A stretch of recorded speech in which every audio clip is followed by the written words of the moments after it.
boring history for sleep. Why you'd hate being a servant in Victorian London.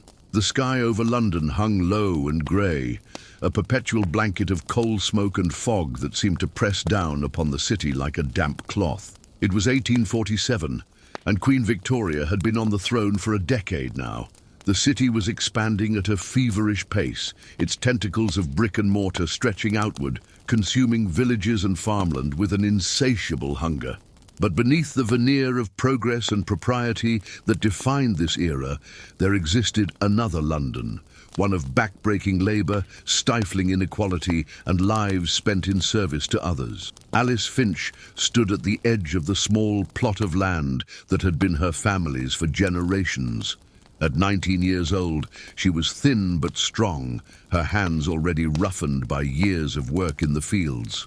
Her dark brown hair was pulled back tightly under a simple cap, and her grey dress, though clean and carefully mended, bore the signs of many wearings. The cottage behind her stood empty now, its thatched roof sagging slightly in one corner. Her father had died last winter of the consumption that had plagued him for years, and her mother had followed him to the grave just 3 months past, worn out by grief and the unending labour of trying to maintain their small holding without him. The landlord had been kind enough in his way. He'd given Alice a month to settle her affairs before he needed to let the cottage to a new family. But with no brothers or uncles to help work the land, and no dowry to speak of, Alice's options were limited. She clutched the letter in her hand, reading it one more time, though she had already committed its contents to memory. It was from her mother's cousin, a woman named Mrs. Winters, who worked as a housekeeper in a grand home in London. Upon hearing of Alice's situation, she had arranged a position for her as a housemaid in the same household. The letter contained precise instructions for the journey and a small advance on her wages to cover the coach fare. "It's not what I would have wished for you," her mother had said in her final days, "but service in a good house is respectable work. Keep your head down, work hard, and perhaps one day you might rise to cook or even housekeeper." Alice took one last look at the only home she had ever known, then turned her back on it and began the long walk to the coaching inn in the nearby market town. The small bundle containing her few possessions felt light in her hands, but heavy with the significance of the change it represented. She was leaving behind everything familiar to enter a world she knew only through the stories of others, a world of grand houses, strict hierarchies, and unrelenting toil. The journey to London took the better part of 2 days. Alice had never travelled more than 10 miles from her village before, and the experience left her both exhilarated and terrified. The coach was crowded and uncomfortable, the roads rough despite the turnpike improvements of recent years. Her fellow travellers were a mixed lot. A cloth merchant returning from a buying trip, a clergyman bound for a new parish, a middle-aged couple visiting their son, who had found work in the city. Alice spoke little, preferring to listen and observe, conscious of her country accent and simple clothing. As they approached London, the landscape changed. First came scattered houses and small workshops, then rows of new terraces marching endlessly along muddy streets. The buildings grew taller and closer together, the streets more crowded with people, horses, carts and omnibuses. The noise was constant.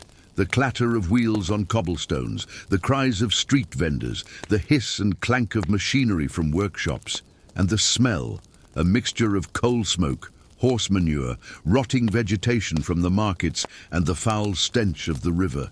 Alice found herself breathing shallowly, trying not to take in too much of the air that seemed thick enough to cut with a knife. The coach deposited her at an inn yard in Holborn, and Alice stood for a moment, disoriented by the crush of humanity around her. Following the directions in Mrs. Winter's letter, she approached a boy lounging against a wall nearby.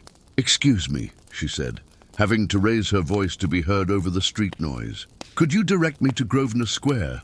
The boy, who couldn't have been more than 12, but had the weathered face of someone much older, looked her up and down with calculating eyes. "That's a fair way from here, miss. In Mayfair, that is. Posh part of town." He held out his hand.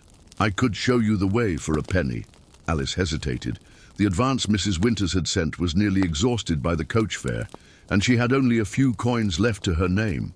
But the prospect of finding her way through this labyrinth of streets alone was daunting. "Very well," she said, reluctantly placing a halfpenny in his dirt-encrusted palm. "But only halfway. I can't spare more." The boy pocketed the coin with practiced speed.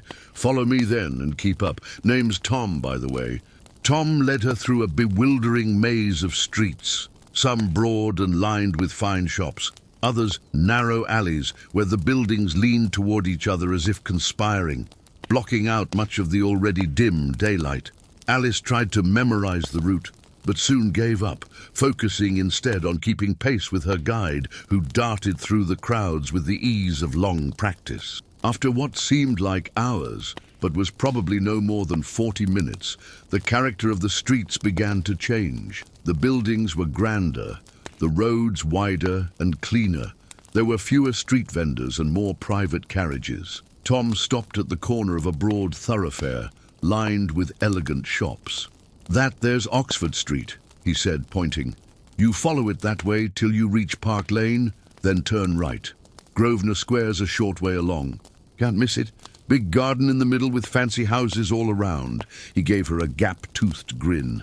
"Good luck in service, country girl. You'll need it."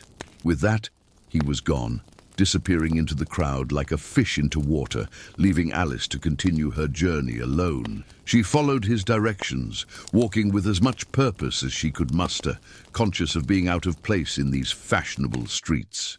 Her worn boots and simple dress drew occasional glances from well-dressed ladies and gentlemen, but most simply looked through her, their eyes sliding past as if she were invisible. Grosvenor Square, when she reached it, took her breath away.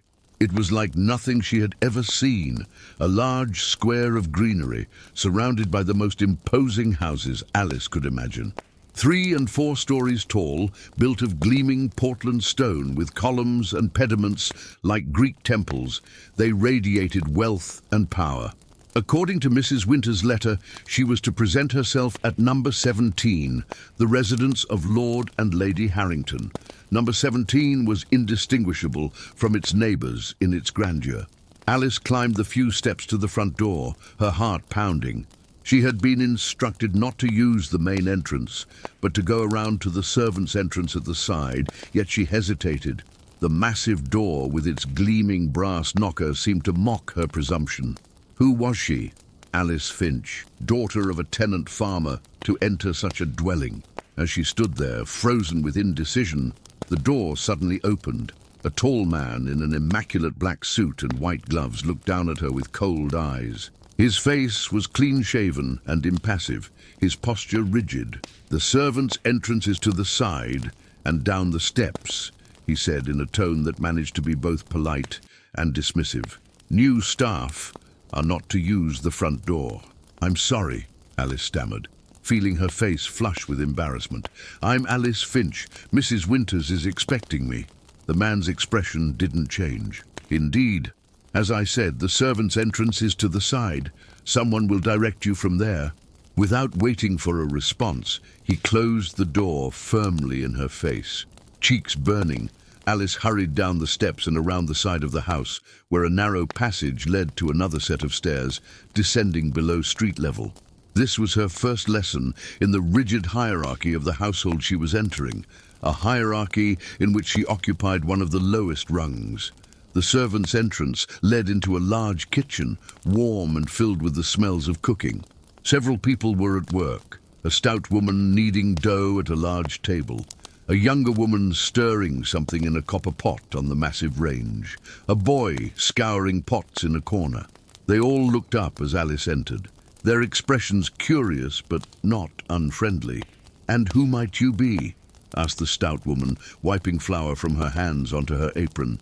"Alice Finch, ma'am. I'm the new housemaid. Mrs. Winters is expecting me." "Ah, Mrs. Winters' country cousin," the woman said, nodding. "I'm Mrs. Parker, the cook. Mrs. Winters is upstairs with her ladyship at the moment. You can wait in the servants' hall. Betsy will show you." The young woman at the stove, Betsy, apparently, wiped her hands on her apron and gestured for Alice to follow her. She led the way through a door at the far end of the kitchen into a long, narrow room with a table running down the center. A few servants were seated there, drinking tea and talking quietly. "This is Alice, the new housemaid," Betsy announced. "Alice, this is John, one of the footmen, and Sarah, the lady's maid." John was a handsome young man with fair hair and a ready smile. He nodded to Alice without much interest. Sarah, a thin woman in her 30s, with a perpetual frown, merely glanced at her before returning to her tea. "You can sit here until Mrs. Winters comes down," Betsy said, indicating an empty chair. "Would you like some tea? There's a pot on the hob." Alice accepted gratefully, suddenly aware of how thirsty she was after her long walk. The tea was strong and sweet, nothing like the weak brew her mother had made to stretch their meager supply. She sipped it quietly, listening to the conversation around her without joining in. The servants' hall was the domain of the upper servants: the butler, housekeeper, cook, lady's maid, valet, and footman. Lower servants like housemaids, kitchen maids, and scullery maids usually ate separately in the kitchen, Alice would later learn. But for now, she was grateful for the chance to rest and observe. After about 20 minutes, a door opened at the far end of the hall, and a woman entered. She was in her 50s, with grey hair pulled back in a severe bun, and wore a black dress with a bunch of keys at her waist. Her face was lined but strong, her posture erect. This was clearly Mrs. Winters, the housekeeper. "Ah, you must be Alice," she said, her eyes quickly assessing the newcomer. "You've arrived at last. I hope your journey was uneventful." "Yes, Mrs. Winters. Thank you for arranging the position for me." Mrs. Winters nodded. "You are family after all, distant though the connection may be. Your mother was a good woman. I was sorry to hear of her passing." Her tone was matter-of-fact rather than sympathetic. "Come with me, and I'll show you where you'll sleep and explain your duties." Alice followed Mrs. Winters up a narrow staircase at the back of the house, carrying her small bundle. Unlike the main staircase, which she glimpsed through an open door, a sweeping affair of marble with an ornate banister, this one was plain, steep, and poorly lit. It led to a passage on the top floor, directly under the eaves. "The female staff sleep on this floor," Mrs. Winters explained as they walked. "Male servants have rooms in the basement near the boot room. The family and their guests occupy the first and second floors. You are never to use the main staircase unless specifically instructed to do so for cleaning purposes, and even then, only when the family is out." She opened a door to reveal a small, plain room with sloping ceilings. It contained 2 narrow beds, 2 chairs, a small chest of drawers, and a washstand with a pitcher and bowl. A single window, small and set high in the wall, provided minimal light. "You'll share with Jenny, the other housemaid," Mrs. Winters said. "She's been here 2 years and knows her duties well. You would do well to learn from her." Alice set her bundle on the unoccupied bed, looking around the room that would be her home for the foreseeable future. It was clean but Spartan, offering little in the way of comfort or privacy. "Now, as to your duties," Mrs. Winters continued. "You will rise at 5 o'clock each morning. Your first tasks will be to light the fires in the drawing room, dining room, and morning room, and to clean the grates in those rooms. Then you will assist in cleaning and dusting those rooms before the family rises. After that, you will help with whatever tasks need doing: polishing silver, turning out rooms, beating carpets, washing windows. In the evening, you will turn down beds and attend to any needs the family may have before they retire." Alice nodded, trying to take it all in. The list of duties seemed endless and the hours long, but she had expected no less. Service was hard work. Everyone knew that. "Your half-day off will be Thursday afternoons, from 2 o'clock until 10 in the evening. You are not to leave the house at any other time without permission from me or from Mr. Wilson, the butler. Your wages will be £16 per annum, paid quarterly.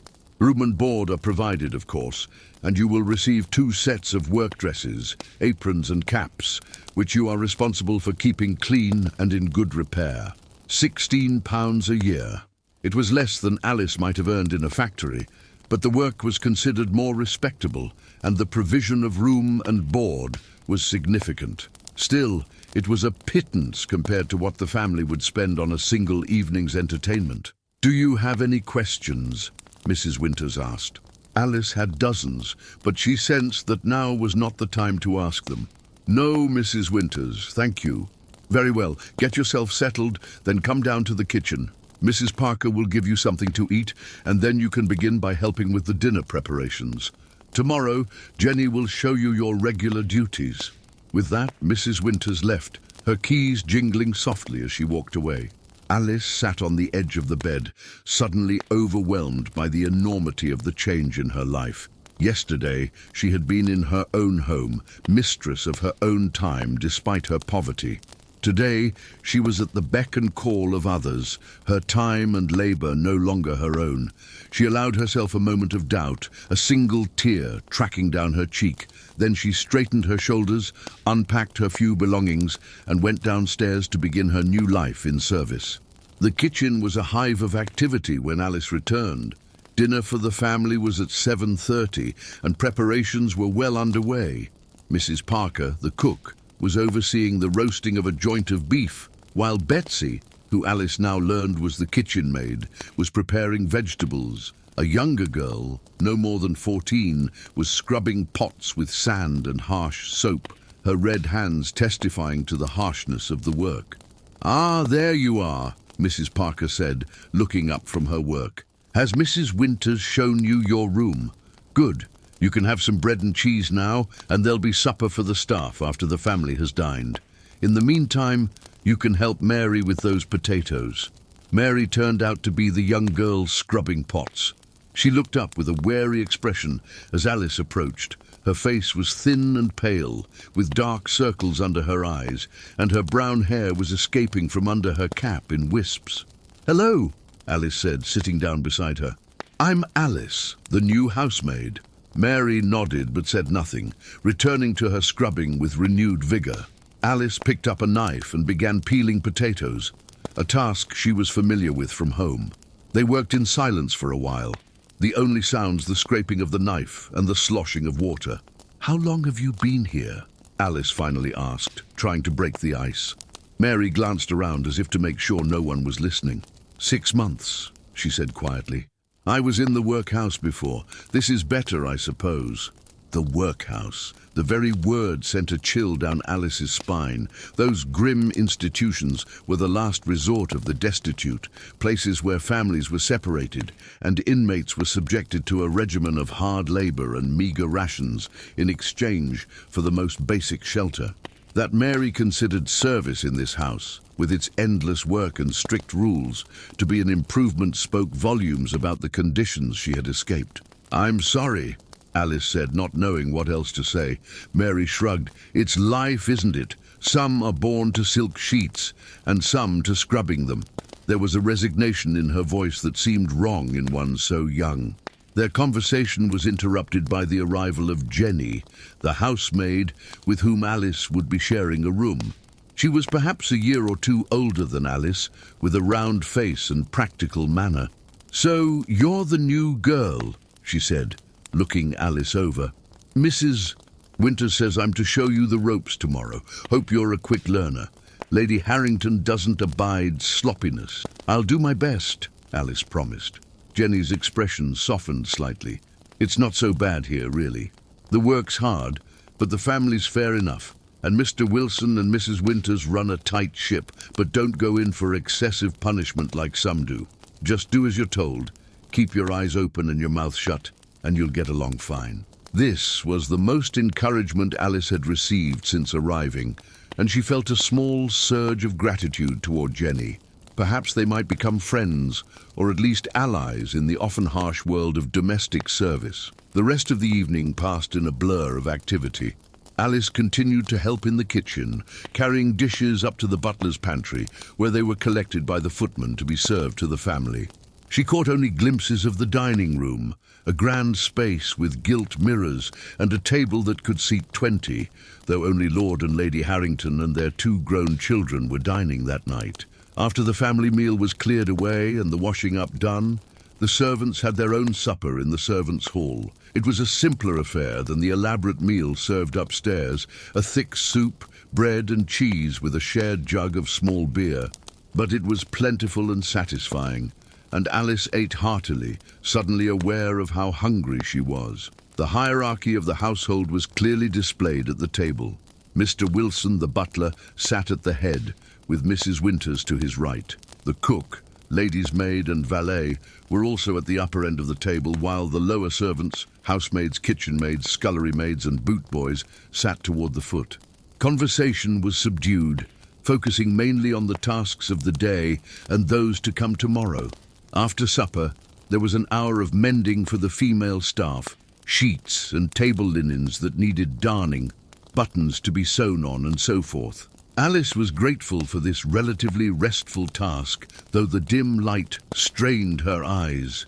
Finally, at 10 o'clock, Mrs. Winters announced that it was time for bed. "Remember, up at 5 sharp," Jenny reminded Alice as they climbed the narrow stairs to their attic room. "The bells start ringing at 6 when the family wants their tea, and the fires need to be lit and the rooms tidied before then."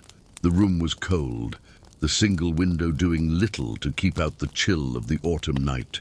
There was no fire, of course. Such luxury was reserved for the family and, in severe weather, might be permitted in the servants' hall, but never in the servants' bedrooms. Alice and Jenny undressed quickly, washing with the cold water in the pitcher before donning their nightgowns. The beds were narrow and hard, the blankets thin but clean. Alice lay awake for a time, listening to the unfamiliar sounds of the great house settling around her and the distant noise of the city beyond its walls. It was so different from the deep silence of the countryside, broken only by the occasional cry of a night bird or the rustle of wind in the trees. Eventually, exhaustion overcame her, and she fell into a dreamless sleep, her first day in service behind her. The harsh jangle of a bell woke Alice from a deep sleep. For a moment, she was disoriented, forgetting where she was. Then reality rushed back. She was in London, in the attic room of Lord Harrington's house, and today was her first full day as a housemaid. Jenny was already up, pouring water from the pitcher into the basin and splashing her face. "Come on," she said, not unkindly. "No time to dawdle. We need to be downstairs in 15 minutes. Alice scrambled out of bed, shivering in the pre-dawn chill. She washed quickly, the cold water shocking her fully awake, then dressed in one of the work dresses Mrs. Winters had provided the night before. It was plain black with a high collar and long sleeves, made of sturdy cotton that would stand up to the rigors of cleaning. Over it went a white apron, stiffly starched, and on her head a white cap that covered her hair completely. "You'll need to pin your hair up more tightly," Jenny advised, watching her struggle with the cap. "Mrs. Winters is particular about appearances. No wisps showing, mind." Alice redid her hair, using extra pins to secure it, then followed Jenny down the narrow stairs. The house was quiet, the family still asleep in their comfortable beds, but the servants' quarters were already buzzing with activity. In the kitchen, Mrs. Parker was stoking the range to begin the day's cooking, while Betsy was mixing dough for the morning's bread. Mary was already at work, scrubbing the flagstone floor. Mr. Wilson appeared, immaculate in his butler's attire despite the early hour. "Jenny, Alice, you know your duties. The family will be down at 8:30 for breakfast. Everything must be ready." Jenny led Alice to a small room off the kitchen where cleaning supplies were kept. "We'll start with the fires," she said, filling 2 scuttles with coal. "You take the drawing room, I'll do the dining room. Remember to lay them properly. Paper, then kindling, then coal. And for heaven's sake, don't make a mess. If you drop ash on the carpet, you'll be the one beating it clean." Alice nodded, picking up a scuttle, brush and shovel. The drawing room was on the first floor, a large, elegant room with high ceilings and tall windows overlooking the square. In daylight, it would be bright and airy, but now, in the dim light of dawn, it had a ghostly quality. The furniture shrouded in white dust cloths. She knelt at the fireplace, a grand affair of marble with an ornate mantel. First, she had to clear out the ashes from the previous day's fire, a messy job that left smudges on her apron despite her care. Then she laid the new fire as Jenny had instructed, arranging the paper and kindling carefully before adding a layer of coal. As she worked, Alice couldn't help but look around the room, taking in the evidence of wealth on all sides. The furniture was of the finest quality, upholstered in silk and velvet. Paintings in gilt frames hung on the walls, and delicate ornaments crowded every surface. A grand piano stood in one corner, its polished surface gleaming even in the dim light. It was a world away from the simple cottage she had grown up in, with its plain wooden furniture and whitewashed walls. After lighting the fire, she carefully replaced the fireguard, then began to dust. Every surface needed attention. The mantelpiece, the side tables, the frames of the paintings, the piano. She used a soft cloth for the delicate surfaces and a feather duster for hard-to-reach areas. The family might not notice if these tasks were done well, but they would certainly notice if they were neglected. Jenny joined her after a time, having finished in the dining room. "Not bad," she said, inspecting Alice's work. "Now for the morning room." Her ladyship likes to sit there after breakfast to go over the household accounts with Mrs. Winters. The morning room was smaller and more intimate than the drawing room, with comfortable chairs and a writing desk. It faced east to catch the morning light, hence its name. Alice and Jenny worked quickly, lighting the fire and dusting, then sweeping the hearth. By 7 o'clock, they had moved on to the entrance hall and main staircase. Jenny showed Alice how to polish the brass balustrades and clean the marble steps without damaging them.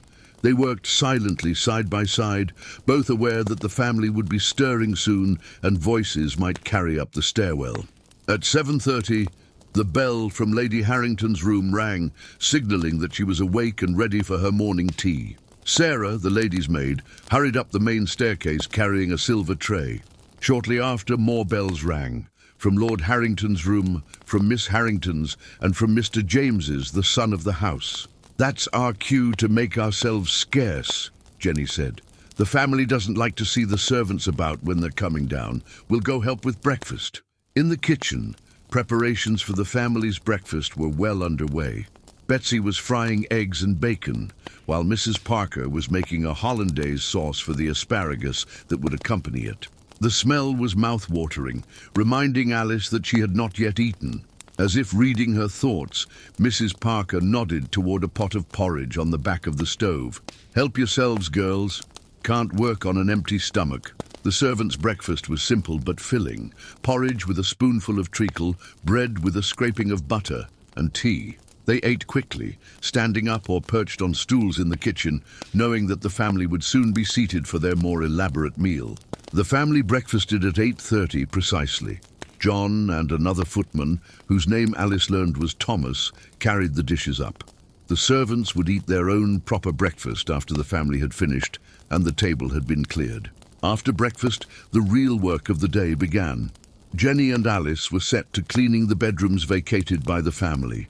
This involved emptying chamber pots, a task Alice found particularly unpleasant but understood was an inevitable part of her duties. They changed bed linens, dusted, swept and polished, working quickly but thoroughly. "Always check under the bed and behind the furniture," Jenny advised. "Lady Harrington runs her finger along the bookshelves sometimes to check for dust. And make sure the mirror is spotless. Miss Harrington is very particular about that." The work was physically demanding. Alice's back ached from bending and scrubbing, and her hands were already becoming red and chapped from the harsh soap and cold water. But she was determined to prove herself capable, to justify Mrs. Winters' faith in recommending her for the position. As they worked, Jenny told Alice about the family and the other servants. Lord Harrington was a member of Parliament, wealthy from both inherited land and investments in the new railways. Lady Harrington was the daughter of an earl and took her social position very seriously. Their daughter, Miss Harrington, was 22 and on the marriage market, as Jenny put it, while their son, Mr. James, was 25 and worked with his father in some capacity that Jenny wasn't entirely clear on. "They're not as bad as some," Jenny said as they stripped the sheets from Miss Harrington's bed. Lord Harrington has a temper, but rarely directs it at the staff unless something's gone very wrong. Lady Harrington is strict but fair. She inspects everything, but doesn't go looking for reasons to find fault like some mistresses do. Miss Harrington can be thoughtless, leaves her clothes all over the floor and expects them to be picked up and cleaned without a word of thanks. And she's forever ringing for tea or help with her hair at all hours. Mr. James is seldom here except to sleep and change clothes. He has rooms in the city where he conducts his business, though from what I hear, that business mostly involves cards and women. Alice listened intently, filing away this information. Understanding the family was as important as knowing her duties if she was to navigate her new position successfully. The morning passed in a blur of activity. After the bedrooms were done, there was silver to polish, a task that had to be done daily to keep it free from tarnish in London's polluted air. Then there were carpets to sweep, banisters to polish, and countless other small tasks that kept the house running smoothly and maintained the illusion that dirt and disorder did not exist in this refined atmosphere. At 1 o'clock, the servants had their midday meal, a simple affair of bread, cheese, and cold meat left over from the previous night's dinner. They ate quickly, aware that the afternoon would be just as busy as the morning had been. The afternoon brought new tasks. Alice was sent to help with the laundry, a weekly chore that involved boiling sheets and tablecloths in a copper in the scullery, then rinsing them multiple times in cold water, wringing them out by hand, and hanging them to dry in the laundry yard at the back of the house. It was back-breaking work, the steam from the copper making the small room unbearably hot and damp, the lye soap harsh on her already tender hands. By the time the laundry was done, it was time to prepare for the family's tea. Lady Harrington would be receiving visitors in the drawing room, and everything had to be perfect. The silver tea service was brought out, polished again to ensure its pristine appearance, and the best china cups and saucers were carefully arranged on a tray. Delicate sandwiches and small cakes were prepared in the kitchen and arranged on tiered plates. Alice was not involved in serving the tea, that was the job of the footman, but she was kept busy running up and down the back stairs, carrying hot water for the teapot and extra cups as more visitors arrived than had been expected. From her brief glimpses into the drawing room, she could see Lady Harrington and Miss Harrington entertaining half a dozen elegantly dressed women, their conversation a gentle murmur punctuated by occasional laughter. After the visitors had departed, there was a brief lull before preparations for dinner began in earnest. Alice took the opportunity to sit down for a few minutes, her feet and back aching from the unaccustomed labor. She had worked hard on the farm, of course, but this was different. Constant movement, always on her feet, always under scrutiny. Jenny found her there in a chair in the corner of the kitchen. "Tired already?"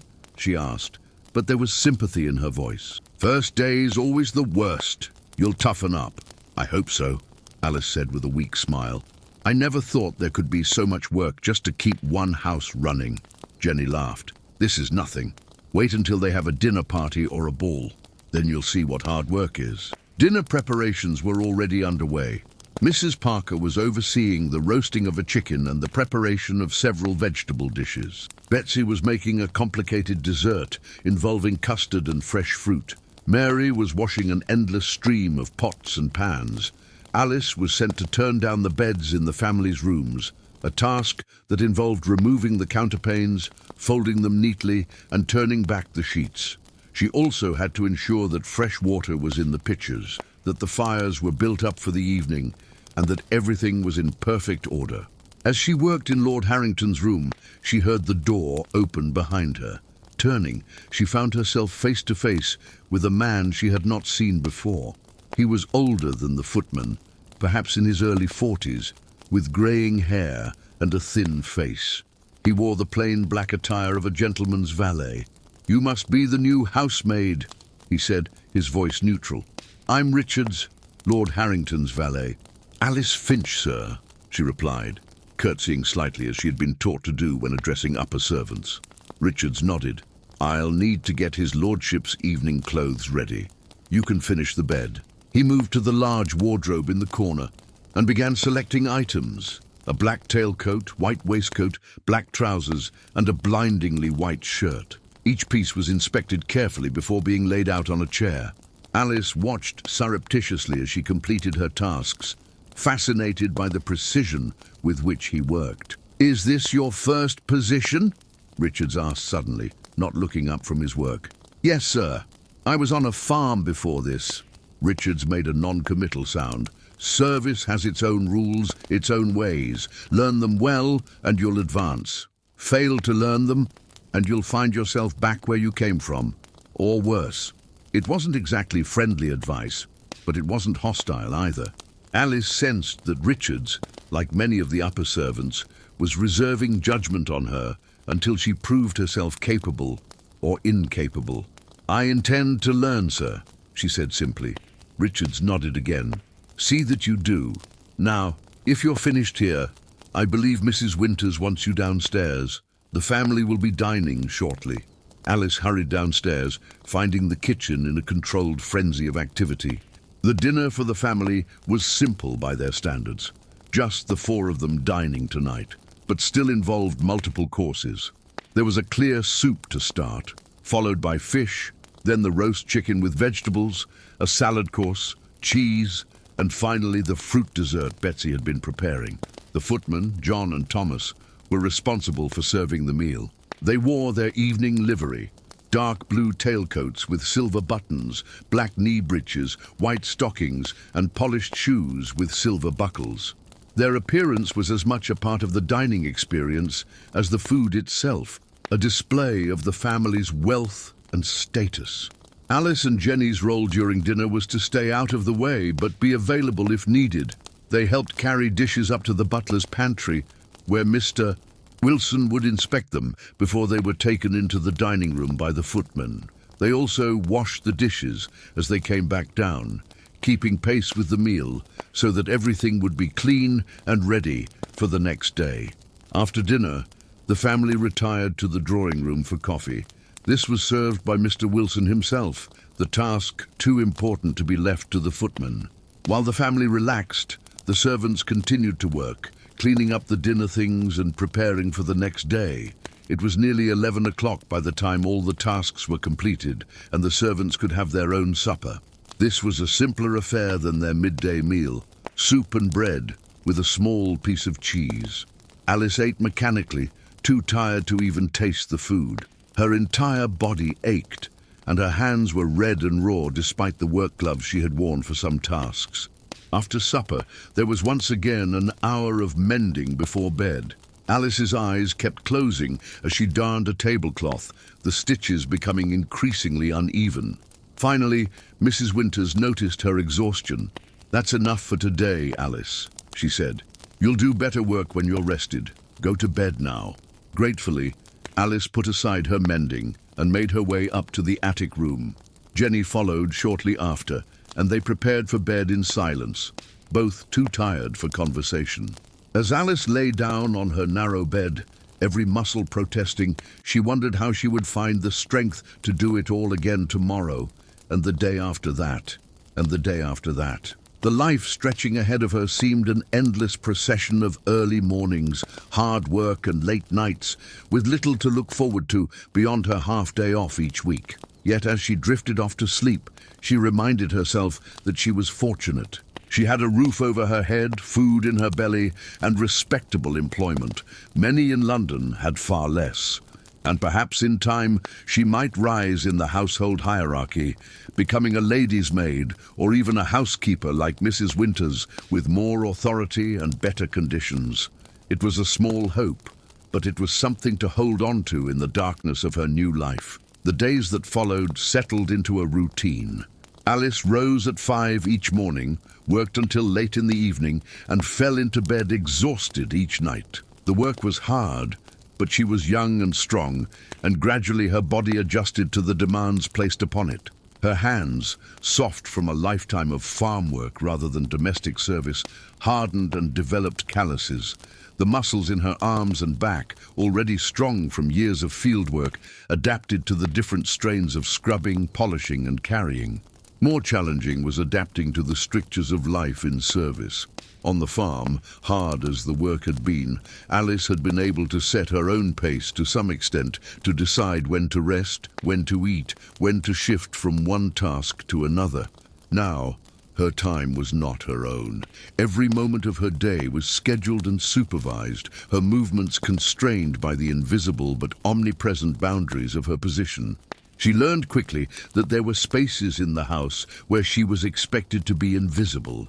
When cleaning rooms that the family might enter, she was to withdraw silently and without drawing attention to herself. If she encountered family members in the hallways, she was to stand aside, eyes lowered until they passed. She was not to speak unless spoken to, and then only briefly and respectfully. The physical layout of the house reinforced these divisions. The back stairs and servants' corridors allowed the staff to move about without disturbing the family. The basement and attic, the domains of the servants, were plain and functional, while the main floors were elegant and comfortable. It was as if two separate worlds existed within the same walls, rarely intersecting except through the carefully choreographed rituals of service.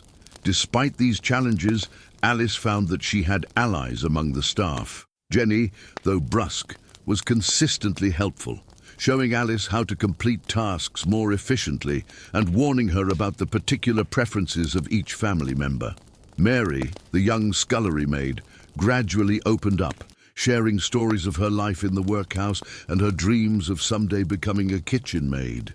Even Mrs. Parker, the cook, proved to be kinder than her stern demeanor suggested, occasionally slipping Alice an extra piece of cake or a bit of meat that was too small to send upstairs. The upper servants remained more distant. Mr. Wilson, the butler, was formal and correct, speaking to Alice only to give instructions or occasionally to point out an error in her work. Mrs. Winters was similarly reserved, though Alice sometimes caught a flicker of what might have been approval in her eyes when a task was completed particularly well. Richards, the valet, largely ignored Alice, except when their duties brought them into direct contact, but she noticed that he did the same with most of the lower servants. It wasn't personal. It was simply a reflection of the hierarchy that governed their lives. As for the family, they remained largely abstract figures to Alice. She saw them, of course, but rarely interacted with them directly. Lord Harrington was a tall, distinguished man with greying hair and a perpetual air of preoccupation. He left the house early each morning and often returned late, his mind clearly on matters of business and politics rather than domestic concerns. Lady Harrington was elegant and precise, her appearance always immaculate, her manner cool but not unkind. She took an active interest in the running of the household, meeting with Mrs. Winters each morning to discuss menus and any issues that had arisen. Miss Harrington Caroline was a pretty young woman with fair hair and blue eyes, her father's height giving her a statuesque quality that was much admired in society. She spent her days in a round of social calls, shopping expeditions, and charitable visits, her evenings at dinners, balls, and the theatre. Her room was always in disarray, clothes and accessories scattered about as she changed outfits multiple times a day, creating extra work for the housemaids who had to clean up after her. Mr. James Harrington, the son of the house, was rarely present. He kept rooms elsewhere in the city and appeared at his parents' home only for the occasional family dinner or when he needed fresh clothes. He was handsome in a careless way, with his mother's fair colouring, but his father's height and build. When he did interact with the servants, it was with a casual friendliness that some found charming and others unsettling. Alice had seen him joking with John, the footman, in a manner that momentarily bridged the gulf between master and servant, only to reinforce it moments later with a careless command. On her first Thursday half-day off, Alice was at a loss for what to do with herself. The unfamiliarity of having free time after more than a week of constant work was almost disorienting. Jenny had her own plans, visiting a friend who worked in another household nearby, and the other servants seemed to have established routines for their rare hours of freedom. In the end, Alice decided to explore the area around Grosvenor Square to get a better sense of the neighborhood in which she now lived. She changed out of her work dress into her one good dress, a faded blue cotton that had been her Sunday best at home. It marked her immediately as being of a lower class than the fashionable residents of Mayfair, but it was respectable enough not to draw undue attention. The afternoon was clear and cool, a rare respite from London's usual smog and drizzle. Alice walked slowly around the square, admiring the grand houses and the carefully tended central garden, accessible only to residents with a key. Then she ventured further afield toward Oxford Street with its shops and bustle. She was struck again by the contrast between this part of London and the areas she had passed through on her arrival. Here, the streets were wide and clean, the buildings well maintained, the people well dressed and well fed. The poverty and squalor that characterized much of the city seemed a world away, though Alice knew it existed just a few streets over in the crowded tenements and narrow alleys of Soho and St. Giles. As she walked, Alice found herself thinking about the structure of the society in which she now lived. The division between servants and masters in the Harrington household was just one manifestation of the larger divisions in London and in England as a whole.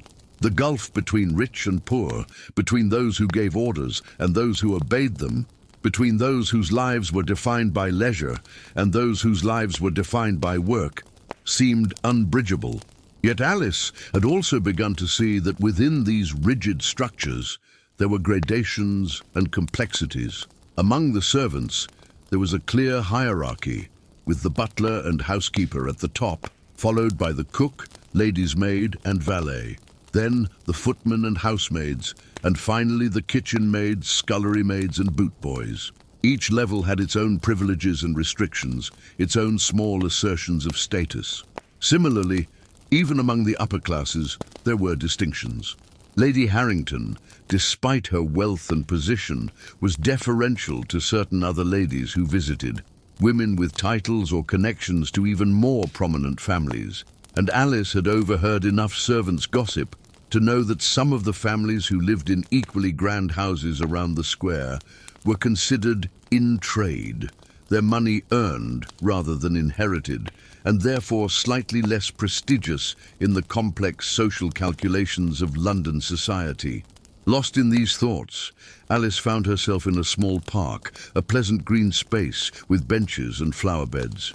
She sat down, enjoying the simple pleasure of being at rest in the open air, watching children play under the watchful eyes of their nursemaids, and well-dressed couples strolling along the paths. "Mind if I join you?" The voice startled Alice out of her reverie. Looking up, she saw a man standing beside her bench. He was perhaps in his 50s, with grey hair and a weathered face that spoke of years of outdoor work. He was dressed simply but neatly in what appeared to be a gardener's clothes. Sturdy trousers, a cotton shirt, and a waistcoat, with soil stains on his knees and calloused hands that suggested regular manual labor. Alice hesitated. As a young woman alone, she was aware of the impropriety of speaking to a strange man, but he had a kind face, and there were plenty of other people around. "I don't mind," she said finally, moving slightly to make more room on the bench. "Thank you, miss," the man said, sitting down with a small groan. "These old bones appreciate a rest now and then. The name's Charles, by the way, Charles Thorne." "Alice Finch," she replied, maintaining a polite reserve. Charles nodded toward her dress. "New to service, are you? Let me guess. Housemaid in one of those grand houses around Grosvenor Square?" Alice was taken aback by his accuracy. "And how did you know?" he chuckled. "Been in London a long time, miss. You learn to read the signs. The way you're dressed says respectable working class, but not factory or shop girl. Your hands show you work hard, but they're not stained like a laundress's would be. And you've got that look about you, taking everything in, trying to make sense of it all. That's the look of someone new to the city, new to service." There was something reassuring about his matter-of-fact assessment, as if he was stating simple truths rather than making judgments. "You're right," Alice admitted. "I've been at Lord Harrington's house for just over a week. This is my first half-day off." "Ah, The Harringtons. I know of them. I work in the gardens here and in the square. Don't do the Harringtons' gardens specifically. They have their own gardener for that. But I've seen the family coming and going. He paused, looking at her thoughtfully. And how are you finding service, Miss Finch? It was a simple question, but Alice found herself unexpectedly moved by it. No one had asked how she was feeling since she arrived in London. The other servants had helped her learn her duties, but they hadn't inquired about her adjustment to this new life.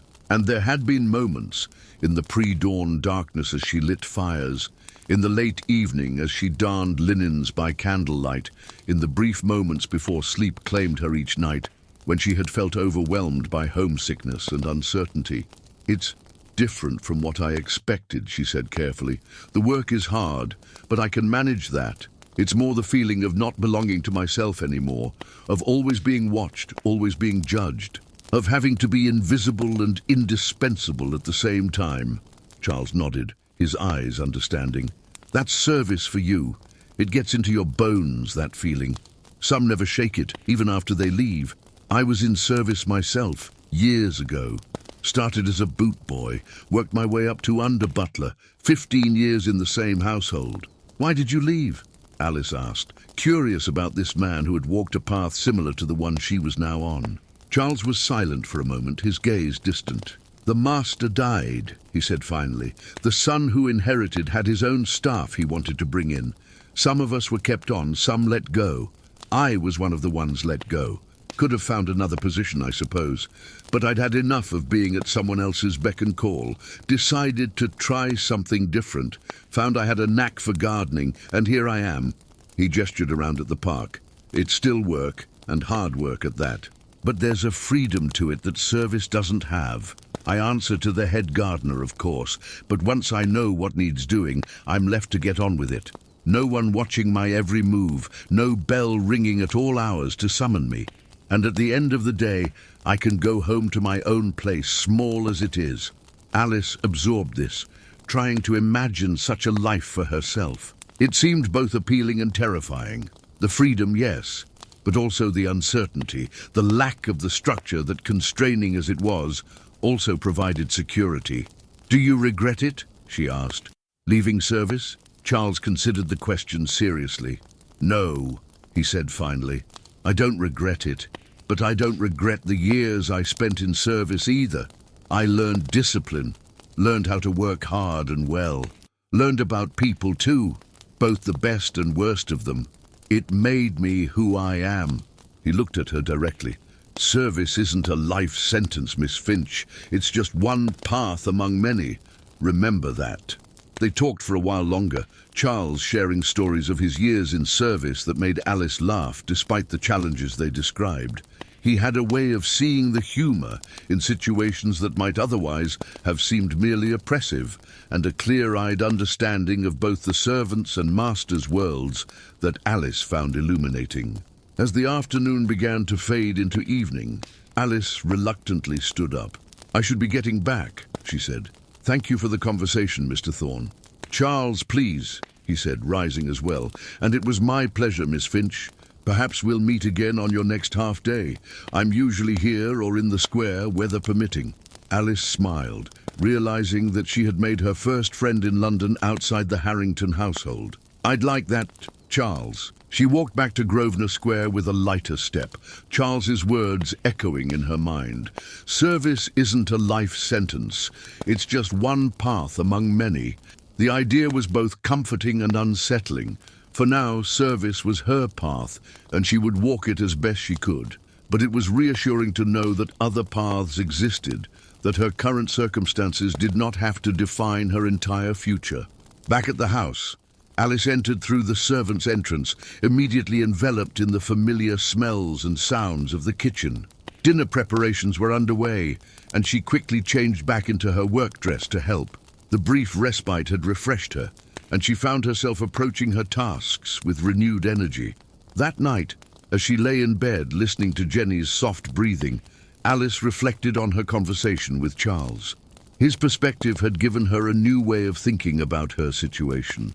Perhaps she could view her time in service not as a burden to be endured, but as a period of learning and growth, a stage in her life rather than its definition. With that thought, she drifted off to sleep, more at peace than she had been since arriving in London. The weeks passed, settling into a rhythm of work and rare leisure.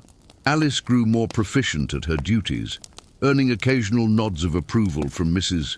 Winters and even once a rare word of praise from Mr. Wilson when she had polished the silver to a particularly high shine. Her body adapted to the demands placed upon it, and tasks that had once left her exhausted became merely tiring. She saw Charles on most of her half-days, their conversations becoming a highlight of her week. He never pried into her life, but was always willing to listen when she needed to talk, offering perspective and occasionally advice drawn from his own experiences. Through him, Alice began to develop a broader understanding of London and its complex social fabric. Charles introduced her to aspects of the city she might never have discovered on her own: small parks and gardens where they could sit and talk, modest tea shops where they could afford a cup of tea and a bun on special occasions, bookshops with window displays that fed Alice's love of reading even when she couldn't afford to purchase anything. He pointed out buildings of historical interest and told stories of how London had changed during his lifetime, from the coming of gas lighting to the building of the new railway stations that were transforming the city's boundaries and character. Through these conversations and her own observations, Alice's view of London expanded beyond the narrow confines of the Harrington household and its immediate surroundings. She began to see the city as Charles did, not just as a place of stark contrasts between wealth and poverty, but as a living entity with its own rhythms and complexities, its hidden corners and unexpected beauties. Within the household, too, Alice's understanding deepened. As she became a familiar presence rather than a newcomer, the other servants began to share more of their stories and perspectives with her. Jenny, it turned out, was the daughter of a small shopkeeper who had fallen on hard times. She had been in service since the age of 14 and had worked in 3 different households before coming to the Harringtons. Her dream was to save enough to open a small shop of her own someday, though she acknowledged that it might take many years to accumulate the necessary capital. Mary, the scullery maid, had a more tragic background. Orphaned at a young age, she had been raised in a series of increasingly grim circumstances before ending up in the workhouse. Her position in the Harrington household, secured through the intervention of a charitable society that placed workhouse girls in domestic service, represented a significant improvement in her life, despite its hardships. She was painfully grateful for the regular meals and the clean, if Spartan, lodgings, things she had learned never to take for granted. Even Richards, the valet, gradually revealed more of himself through brief conversations when their duties brought them together. He had been in service all his adult life, having started as a footman in a grand country house before specializing as a valet. He took immense pride in his work, considering it a craft rather than mere employment. His expertise in caring for Lord Harrington's clothes and personal items, in ensuring that his appearance was always impeccable, was the foundation of his identity and self-respect. As for the family, they remained largely remote figures to Alice, though her understanding of them became more nuanced. Lord Harrington, she learned, was considered a moderate in Parliament, advocating for cautious reforms rather than radical change. Lady Harrington, beneath her cool exterior, was genuinely committed to certain charitable causes, particularly those related to the education of poor girls. Her weekly visits to a school in a less fashionable part of London were not merely for show, but reflected a genuine, if somewhat paternalistic, concern for the welfare of those less fortunate. Miss Harrington Caroline was more complex than she had initially appeared. Her seemingly careless treatment of her clothes and possessions, which created extra work for the servants, masked a deep insecurity about her place in society. At 22, she was nearing the age where an unmarried woman might begin to be considered a spinster, and the pressure to make a good match weighed heavily on her. Alice sometimes heard her crying in her room after returning from social events, though she would never have admitted to noticing such a thing. Mr. James Harrington remained something of an enigma, his infrequent appearances in the household offering limited opportunities for observation. But Alice gathered from servants' gossip that his relationship with his father was strained, that Lord Harrington disapproved of his son's lifestyle and companions. There were whispers of gambling debts and unsuitable women, though such matters were discussed only in the most hushed tones, away from the ears of Mr. Wilson and Mrs. Winters, who would never tolerate such talk about the family. One particular incident, about 3 months into Alice's time at the Harrington household, brought many of these dynamics into sharp relief. It was a cold January day, with snow falling steadily since morning, coating the square in a blanket of white that temporarily concealed the grime and soot of the city. The household was preparing for a dinner party that evening, a smaller affair than the grand entertainments of the season, but still requiring significant preparation. Alice had been assigned to help with the final preparations in the drawing room, polishing the already gleaming surfaces to an even higher shine, and arranging fresh flowers delivered that morning despite the inclement weather. She was carefully dusting a collection of porcelain figurines on a side table when the door opened and Mr. James Harrington entered. She immediately stopped what she was doing and curtsied, keeping her eyes lowered as was proper. She expected him to ignore her presence or perhaps to give a cursory nod before going about his business. Instead, he paused, looking at her with unexpected interest. "You're new, aren't you?" he said. "I don't recall seeing you before." "Yes, sir," Alice replied, still not meeting his gaze directly. "I've been here since October, sir." "October? And I'm only noticing you now. I must be more unobservant than I thought." There was a teasing note in his voice that made Alice uncomfortable. "What's your name?" "Alice, sir. Alice Finch." "Well, Alice Finch, you seem to be doing an excellent job with those figurines. My mother values that collection highly. It was a gift from my grandfather." Alice wasn't sure how to respond to this unexpected conversation. It was unusual for family members to comment on servants' work directly to them, rather than through the butler or housekeeper. "Thank you, sir," she said finally, risking a quick glance up. Mr. James was leaning against the doorframe, watching her with an amused expression. He was undeniably handsome, with the fair hair and fine features that characterized the Harrington family, though his face showed signs of late nights and hard living that his father's did not. He was dressed fashionably, but with a certain carelessness, his cravat slightly askew in a way that suggested deliberate nonchalance rather than neglect. "Where are you from originally, Alice? Your accent isn't London." "Hertfordshire, sir, near Hitchin." "Ah, country girl. Do you miss it? The fields and forests and all that?" The question caught Alice off guard. Did she miss home? Of course she did. The open skies, the rhythm of the seasons, the familiar faces and places, but it wasn't something she allowed herself to dwell on. "Sometimes, sir," she admitted.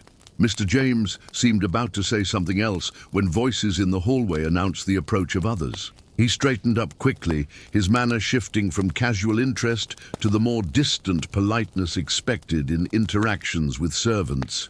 "Carry on with your work," he said, moving away from the door just as Lady Harrington entered, accompanied by Mrs. Winters. "James, I didn't realize you were home," Lady Harrington said, sounding pleased but surprised. "Will you be joining us for dinner this evening? We have the Brightons and the Hendersons coming." "I hadn't planned to, Mother, but since you ask so nicely, how could I refuse?" His tone was light, but Alice, still dusting carefully while trying to be as unobtrusive as possible, sensed an undercurrent of tension. Lady Harrington turned her attention to the room, her keen eyes assessing everything. "The flowers look lovely, Mrs. Winters, but I think we might need more candles. The days are so short this time of year, and the Hendersons are getting on in years. Their eyesight isn't what it was." "Yes, my lady. I'll have the footman bring in the additional candelabra from the dining room sideboard," Mrs. Winters replied. She glanced at Alice. "Are you nearly finished here, Alice? I need you to help with the guest bedrooms next." The Brightons may stay overnight if the snow continues. Yes, Mrs. Winters. Just finishing now, Alice said, replacing the last figurine and gathering her dusting cloths. As she left the room, she felt Mr. James's eyes following her, a sensation that was both unsettling and, confusingly, not entirely unpleasant. She pushed the feeling aside, focusing on her next tasks. It would not do to dwell on such things. The gulf between them was vast and unbridgeable, and even the hint of improper thoughts could lead to dismissal without a character reference, which would make finding another position almost impossible. The dinner party that evening kept the entire staff busy until late into the night. The guests arrived despite the snow, their carriages pulling up to the front door in a procession that the footmen met with large umbrellas to escort the ladies inside without their finery being dampened. From her position helping in the kitchen, Alice caught only glimpses of the guests, the Brightons, an older couple with a daughter about Miss Harrington's age, the Hendersons, as Lady Harrington had mentioned, an elderly couple who had been friends of the family for many years, and somewhat unexpectedly, a young man named Mr. Edward Thornton, who was apparently a business associate of Lord Harrington's. The dinner was elaborate, with multiple courses requiring precise timing and coordination between the kitchen and dining room. Alice's role was primarily to assist Mrs. Parker and Betsy, carrying dishes up to the butler's pantry and washing them as they returned. But during a moment when she was summoned upstairs to bring fresh towels to one of the guest bedrooms, she passed the dining room just as the door was being opened by Thomas, the footman, to carry in a new course. Through the briefly open door, she caught a snapshot of the scene within. The gleaming table set with the best china and crystal, the soft glow of candles, the ladies in their evening dresses and jewels, the gentlemen in black and white formal wear. They were laughing at something Mr. James had said, his face animated in a way Alice had not seen before. Even Lord Harrington, usually so serious, was smiling indulgently at his son. It was a world away from the bustling kitchen below stairs, from the servants' hall, where Alice would eventually eat her own late supper of leftovers from the family's meal. The contrast was stark, but not unexpected. This was the natural order of things, or so she had been taught to believe. Yet in that moment, Alice felt a pang of something that was not quite envy, but perhaps closer to curiosity. What would it be like to sit at such a table, to be part of such a gathering, to speak and be listened to with respect and attention? The dinner party concluded around midnight, the guests who were not staying overnight departing in their carriages, while the Brightons were shown to the guest bedrooms that Alice had helped prepare. It was nearly 2 in the morning by the time the servants finished clearing everything away and could retire to their own beds. Alice was exhausted, her feet aching and her back stiff from hours of standing and carrying. But as she lay in her narrow bed, listening to Jenny's soft snores, she found herself unable to sleep. Her mind kept returning to that brief glimpse of the dining room, to the easy camaraderie of the gathered company, to the way Mr. James had looked at her earlier in the day. It was foolish to dwell on such things, she knew. Her path was set, at least for now. She was a housemaid in a grand London home, one of thousands of young women in similar positions throughout the city. Her days would continue to be filled with cleaning and serving, her interactions with the family limited and formal, yet Charles's words came back to her. Service isn't a life sentence. It's just one path among many. What other paths might be open to her? Could she, like Jenny, save enough to eventually open a small shop? Or like Charles, find work that offered more independence while still making use of skills learned in service? Or was there some other possibility she hadn't yet considered or encountered? These thoughts accompanied Alice into an uneasy sleep, persisting in her dreams as vague images of doors opening and closing, of pathways diverging and converging again. When she woke at 5 the next morning to begin another day of service, the dreams faded, but the questions they had raised lingered at the edges of her consciousness, shaping her perception of the day's familiar tasks in subtle ways. The snow continued for several days, transforming London into a temporary wonderland that gradually degraded into grey slush and ice. The disruption to normal routines created extra work for the servants, more coal to be carried for fires that needed to be kept burning longer, muddy boots and wet hems to be cleaned, additional meals to be prepared when family members who would normally dine out remained at home due to the inclement weather.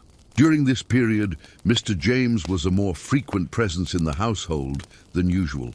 The weather had apparently curtailed some of his usual activities in the city, leading him to spend more time at home. Alice found herself unexpectedly aware of his movements, the sound of his voice in the hallway, his footsteps on the stairs, the ring of his bell when he wanted something brought to his room. On several occasions, their paths crossed directly. Once, as Alice was polishing the banister on the main staircase, Mr. James came down and paused beside her. "Still maintaining the family porcelain collection, Alice?" he asked with a smile. "No, I see it's the banisters today. Equally important work, I'm sure." "Yes, sir," Alice replied, uncertain how to respond to his teasing tone. Another time, he encountered her in the library, where she was dusting the bookshelves. To her surprise, he asked her opinion on whether she thought a particular volume, a collection of poetry, might appeal to a lady of his acquaintance. Flustered, Alice admitted that she was not familiar with the work in question. "Can you read, Alice?" he asked, seemingly genuinely curious rather than condescending. "Yes, sir," she replied, a touch defensively. "My mother taught me, and I attended the village school until I was 12. "Impressive," he said, and it seemed he meant it. "Many in your position haven't had that advantage. What do you like to read when you have the opportunity?" The conversation was so unexpected, so outside the normal boundaries of interaction between a servant and the son of the house, that Alice found herself answering honestly. "I like stories, sir, and sometimes poetry, though I don't always understand the more difficult ones. My father had a book of Mr. Wordsworth's poems that I used to read on Sundays." Mr. James nodded, as if her answer confirmed something he had suspected. "Wordsworth, an excellent choice. The world is too much with us late and soon. Getting and spending we lay waste our powers." "Do you know that one?" Alice shook her head, surprised that he could quote poetry from memory and that he would do so to her. "You should read it sometime. It's about the loss of connection with nature in this industrial age. I think you might appreciate it, coming from the countryside as you do."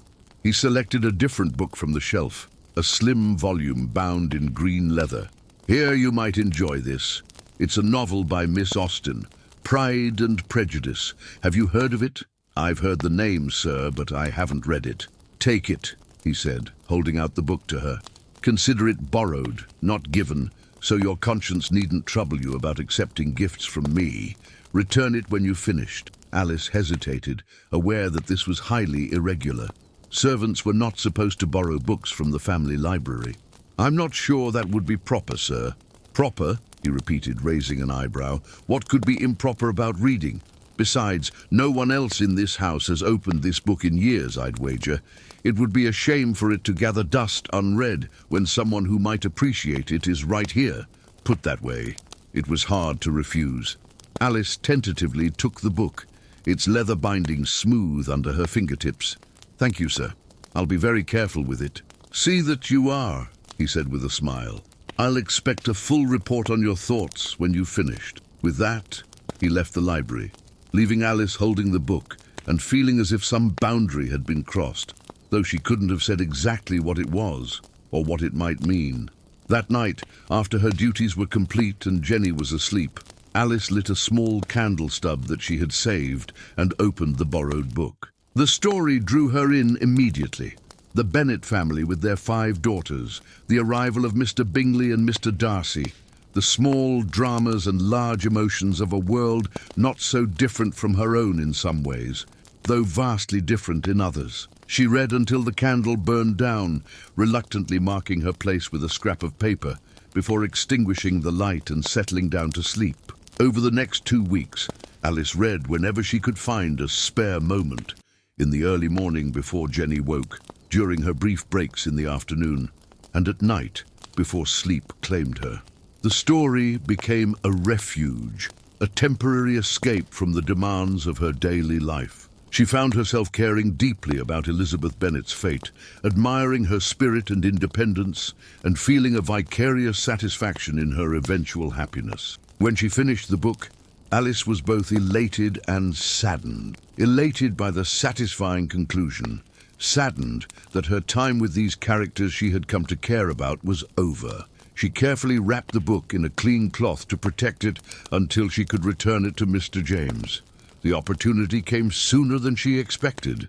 The following day, as she was polishing the silver in the butler's pantry, a task she had been assigned because of her developing skill with delicate objects, she heard Mr. Wilson speaking to someone in the hallway outside. "Of course, sir. I believe Richards has just finished pressing your evening clothes." "Thank you, Wilson, but I wasn't looking for Richards. I was wondering if you might know where I could find Alice." The housemaid. Alice froze, the silver fork she was polishing suspended in mid-air. Why would Mr. James be asking for her specifically? Mr. Wilson's voice, when he replied, contained a note of surprise that he quickly mastered. "I believe she is in the pantry, sir, polishing the silver." "Excellent. I'll just have a word with her, if I may." The door opened, and Mr. James stepped into the pantry. Mr. Wilson hovered in the doorway for a moment, clearly uncertain about the propriety of leaving the young housemaid alone with the son of the house, but equally constrained by his position from questioning Mr. James's intentions directly. "Will there be anything else, sir?" Mr. Wilson asked, his tone carefully neutral. "No, thank you, Wilson. I just need to retrieve something from Alice. It won't take a moment." With evident reluctance, Mr. Wilson withdrew, though Alice suspected he wouldn't go far. She set down the silver fork and curtsied, keeping her eyes lowered. "Good morning, Alice," Mr. James said, his voice warm. "I trust you've been well." "Yes, sir. Thank you, sir. And how did you find Miss Austen? Was she to your liking?" Alice hesitated, uncertain how much enthusiasm it was appropriate to show. "It was a very fine book, sir. Thank you for lending it to me. You've finished it already? I'm impressed. It's not a short work." "I read whenever I could find a moment, sir." Alice reached into her apron pocket, where she had placed the wrapped book before beginning her work. "I've kept it safe, sir." Mr. James took the book, unwrapping it and examining it with exaggerated care. "Indeed you have. It appears to be in perfect condition." He smiled, and Alice found herself smiling back before she remembered her place and composed her features into a more appropriate expression of respectful attention. "Would you like to borrow another?" he asked. "I could recommend several that you might enjoy." Before Alice could respond, the door opened again, and Mrs. Winters entered. Her expression upon seeing Mr. James in conversation with Alice was one of barely concealed concern. "Excuse me, sir," she said. "I didn't realize you were here. I was coming to check on Alice's progress with the silver." "No need to apologize, Mrs. Winters. I was just retrieving a book that I had lent to Alice. She's quite the reader, it seems." Mrs. Winters' gaze moved from Mr. James to Alice, and back again, her concern visibly deepening. "Indeed, sir. However, I'm afraid Alice has a great deal of work to complete today. The silver must be finished before the tea things are needed this afternoon." Of course.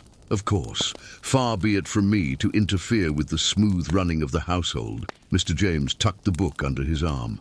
"Keep up the good work, Alice. Perhaps we'll continue our literary discussions another time." With that, he left, nodding to Mrs. Winters as he passed. When the door closed behind him, Mrs. Winters turned to Alice with a stern expression. "Alice, I'm surprised at you. Borrowing books from Mr. James is most irregular." "I'm sorry, Mrs. Winters," Alice said, feeling her cheeks flush with embarrassment. "He insisted, and I didn't know how to refuse without seeming impertinent." Mrs. Winters sighed, her expression softening slightly. "I understand. Mr. James can be persuasive, but you must be more careful. Such interactions can lead to misunderstandings, both within the household and beyond it. Your reputation is your most valuable possession, Alice. Guard it carefully." "Yes, Mrs. Winters. Now, finish the silver. There's much to be done today." With a final, meaningful look, Mrs. Winters left, leaving Alice to reflect on her words. Reputation. It was something Alice had always taken for granted in her small village, where everyone knew her and her family, where her character was established by years of observation and interaction. But here in London, in service, she was defined primarily by her position and by the judgments of those above her. A whisper, a suggestion of impropriety, could damage her standing irreparably. The warning was a reminder of the precarious nature of her position, not just in the Harrington household, but in society as a whole. As a woman alone, without family to protect her or resources to fall back on, she was vulnerable in ways that Mr. James, with his wealth and social position, would never fully understand. Alice returned to her polishing with renewed focus, pushing thoughts of books and conversations with Mr. James to the back of her mind. The silver needed to be perfect, her work beyond reproach. In the complex hierarchy of the household, that was what mattered. Not her thoughts or feelings or interests, but her ability to perform her duties with skill and diligence. Yet even as she worked, a small part of her mind remained engaged with the story she had read, with Elizabeth Bennet's journey from prejudice to understanding, from independence to love. There was something in that journey that resonated with Alice, though her own circumstances were so different. Perhaps it was the sense of a woman finding her own path, making her own choices despite the constraints of her society. It was a comforting thought, even if Alice's own choices were far more limited than Elizabeth's had been. The following Thursday, Alice's half-day off, she met Charles as usual in the small park where they had first spoken. The weather had improved, the snow melted away, though the day was still cold enough to require gloves and a shawl. Charles was waiting on their usual bench, his weathered face breaking into a smile as she approached. "There you are, Miss Finch. I was beginning to think the Harringtons might have decided to keep you working today." "They wouldn't dare," Alice said with a smile, sitting beside him. "Mrs. Winters is very strict about ensuring we get our half-days, even when there's extra work to be done." "A fair woman, then." "That's not always the case in these grand houses." Alice nodded, thinking of the stories she had heard from other servants about households where time off was routinely curtailed or denied altogether on the slightest pretext. The Harringtons are fair employers, I think. The work is hard, but no harder than it would be anywhere else, and the conditions are better than many. "You sound almost content," Charles observed, studying her face. "London must be growing on you." Was she content? Alice considered the question. "I'm adjusting," she said finally. "Learning my place in the household, in the city. It's not the life I would have chosen, perhaps, but it's not without its satisfactions." "Such as?" "Well, I've become quite skilled at polishing silver," she said with a small laugh, "and I've been reading more. Mr. James, that's Lord Harrington's son, lent me a novel by Miss Austen." Charles raised his eyebrows. "Did he now? That's unusual." "That's what Mrs. Winters said. She was concerned about it." "With good reason," Charles said, his tone more serious. "Young gentlemen don't often lend books to housemaids out of purely literary interest, if you take my meaning." Alice felt her cheeks warm despite the cold air. "It wasn't like that. He just noticed that I could read and seemed to find it interesting. I don't think he meant anything improper by it." Charles looked skeptical but didn't press the point. "Just be careful, Alice. Men in his position often don't consider the consequences of their actions for those in yours." It was similar to what Mrs. Winters had said, and Alice felt a flicker of irritation. Did they think her so naive? So easily swayed by a bit of attention from someone of higher social standing? "I am being careful," she said, more sharply than she had intended. "I know my place." Charles was quiet for a moment, seemingly weighing his next words. "It's not about knowing your place, Alice. It's about understanding the realities of the world we live in. The rules are different for people like Mr. James than they are for people like us. The consequences are different too." The irritation faded as quickly as it had come, replaced by a rueful acknowledgement of the truth in his words. "I know," she said softly. "I do understand that. It's just—" It was nice for a moment to be seen as someone who might have thoughts about a book rather than just as a pair of hands to clean with. Charles's expression softened. Of course it was. And there's nothing wrong with wanting to be seen that way. Just find it with people who see you clearly, for all that you are, not just for the novelty of discovering that a housemaid can read. They sat in companionable silence for a while, watching people pass by, nurses with their charges, elderly couples taking the air, young men and women walking in pairs or groups, their laughter carrying on the cold breeze. It was a cross-section of London life, though still primarily of its more prosperous elements in this well-maintained park. "Have you thought more about what you might want beyond service?" Charles asked eventually. "It's good that you're finding satisfaction in your work now, but it doesn't hurt to think ahead." Alice had indeed been thinking about it, especially since finishing Pride and Prejudice with its themes of women's limited options and the importance of making wise choices within those limitations. "I have," she admitted, "but I'm not sure what's realistic. Jenny, the other housemaid, wants to save for a shop someday. But that would take years, and I'm not sure I have a head for business. What about teaching? You're well-spoken, you can read and write, and you seem to have a natural patience. There's a growing need for teachers in the new schools being established for working-class children." It was an idea Alice hadn't considered before. In her village, the school had been run by the church, the teacher an elderly man who had held the position for decades. "Do you think that would be possible, without formal training or qualifications?" Charles nodded. "More possible than you might think. The schools I'm thinking of, not the fancy ones for the upper classes, mind, but the ones being set up by charitable societies and the like, they're often desperate for teachers who are simply literate, numerate, and able to maintain discipline.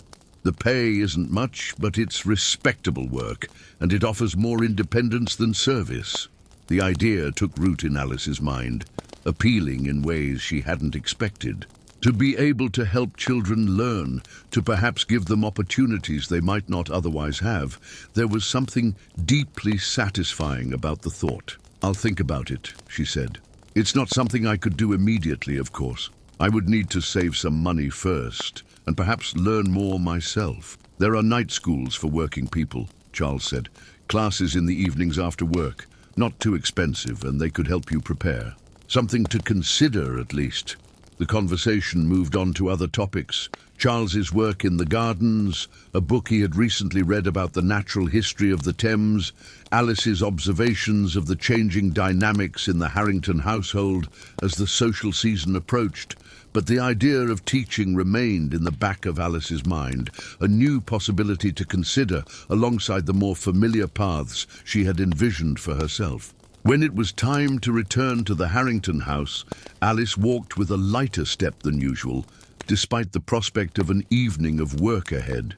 The conversation with Charles had reminded her that while her current circumstances might be constrained, her future was not predetermined. There were choices to be made, paths to be explored, possibilities that extended beyond the boundaries of service. It was a heartening thought to carry back into the world of polishing and scrubbing, of bells and commands, of rigid hierarchies and prescribed behaviors. A reminder that this world, all-encompassing as it sometimes seemed, was not the only one that existed, or the only one in which she might find a place. The weeks leading up to the beginning of the season, that period from April to July, when London society was at its most active, with balls, dinners, garden parties, and other entertainments filling the calendars of the upper classes, were busy ones in the Harrington household. The house itself needed to be prepared, with special attention to the rooms where guests would be entertained. Linens were checked and aired, silver and brass polished to a mirror shine, carpets beaten, curtains taken down and washed or sent for cleaning. The family's wardrobes also required attention. Lady Harrington and Miss Caroline would need evening gowns, day dresses, walking outfits, and all the accessories that accompanied them. Many of these were new for the season, requiring fittings with modistes and milliners, while others were from previous years and needed to be altered or refreshed. Lord Harrington and Mr. James, too, required appropriate attire for the various events they would attend. For the servants, this meant an increase in already heavy workloads. Sarah, the lady's maid, was particularly busy with Lady Harrington and Miss Caroline's clothing, often working late into the night on alterations and repairs. Richard similarly had his hands full ensuring that Lord Harrington's formal wear was impeccable. The footmen were kept occupied with additional cleaning and preparation tasks, and Mrs. Parker was already planning menus for the dinners that would be hosted during the season. Alice and Jenny found their duties expanded as well. Beyond their usual cleaning, they were now responsible for ensuring that the guest bedrooms were always ready for unexpected visitors, that the drawing room and dining room were prepared to receive guests at short notice, and that the countless small tasks associated with entertaining were completed promptly and efficiently. Despite the increased workload, Alice found herself enjoying the sense of purpose and excitement that pervaded the household. There was something satisfying about being part of the well-oiled machine that would enable the family's social endeavors, even if her role was a small and largely invisible one. She had seen little of Mr. James since the incident with the book. He had been away from the house for several weeks, and when he did return, their paths rarely crossed. Alice wasn't sure whether this was by design. Perhaps Mrs. Winters had rearranged duties to ensure they weren't in the same part of the house, or simply the natural result of their different spheres within the household. Either way, she was relieved not to have to navigate the complex emotions that their brief interactions had stirred up. One afternoon in early April, as Alice was arranging fresh flowers in the drawing room, a task she had recently been entrusted with due to her developing eye for colour and composition, she overheard a conversation between Lady Harrington and Miss Caroline that piqued her interest. "I don't see why we must invite the Thorntons," Miss Caroline was saying, her tone peevish. "They're hardly our sort of people. Mr. Thornton is in trade, after all." "Your father wishes it," Lady Harrington replied, her voice firm but patient. "Mr. Edward Thornton has been most helpful to him in certain business matters, and this is a way of acknowledging that. Besides, they are received in many good houses now. The distinctions are not as rigid as they once were. But what about Miss Thornton? She's so earnest, always talking about books and ideas, as if anyone cares what a woman thinks about such things. Caroline, that's unkind. Miss Thornton is well-educated and well-mannered. Many find her conversations stimulating, and may I remind you that her dowry is considerable. Not everyone can afford to be as selective in their associations as you seem to wish." There was a loaded silence, and Alice, carefully arranging lilies in a crystal vase, kept her eyes firmly on her work, giving no sign that she was listening. She had learned early in her time at the Harrington house that servants were expected to be deaf to conversations not addressed to them, even when those conversations took place in their presence. "Is that a comment on my prospects, Mother?" Miss Caroline asked finally, her voice tight. "It is merely an observation on the realities of our position," Lady Harrington replied. "Your father's investments have not all performed as well as we might have hoped. The railway venture in particular has been disappointing. We are by no means in difficulties, but neither can we afford to be dismissive of connections that might prove advantageous." "And you think the Thorntons might prove advantageous?" The skepticism in Miss Caroline's voice was palpable. "I think Mr. Edward Thornton admires you, and that his prospects are excellent despite his background in manufacturing. He is well-spoken, well-mannered, and increasingly well-connected. There are far worse matches to be considered." "Mother!" Miss Caroline sounded genuinely shocked. "You cannot be suggesting that I should encourage Mr. Thornton's attentions."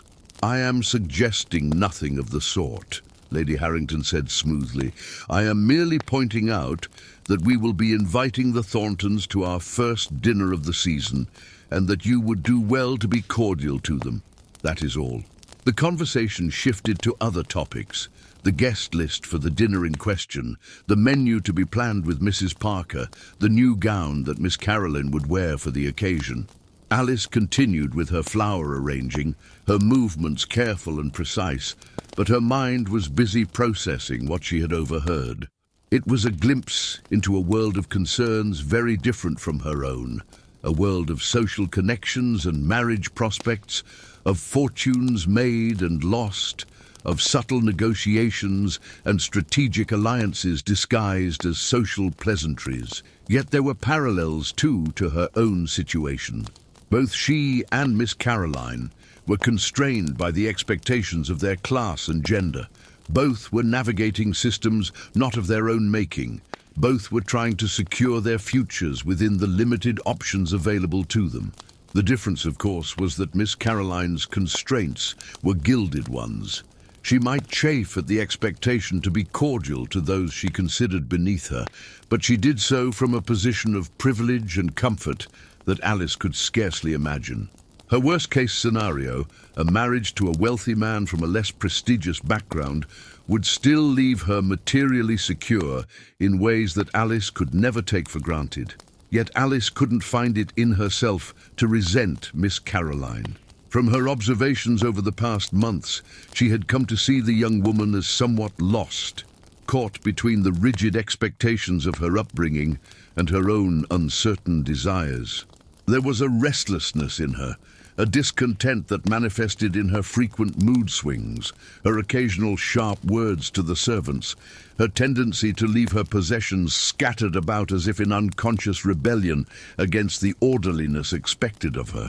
In some ways, Alice reflected, as she put the finishing touches on the flower arrangement, she herself had more freedom than Miss Caroline, despite her lower station. As a servant, her path was narrower, her options fewer, but within those constraints she had a certain autonomy.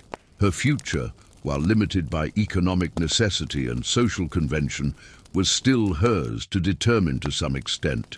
She could choose to remain in service or to pursue another path, like teaching as Charles had suggested. She could save her wages or spend them, could use her limited free time as she saw fit. Miss Caroline, for all her privilege, seemed to have less genuine choice in the direction of her life. Her education had prepared her for only one role, that of a society wife and mother. Her days were filled with activities designed to showcase her suitability for that role. Social calls, charitable work, accomplishments like music and drawing that would make her an ornament to a husband's household. The idea that she might have other ambitions, other desires, was as foreign to her world as the idea of a housemaid borrowing novels from the family library. It was a curious reversal of expectations, and it made Alice look at her own situation with fresh eyes.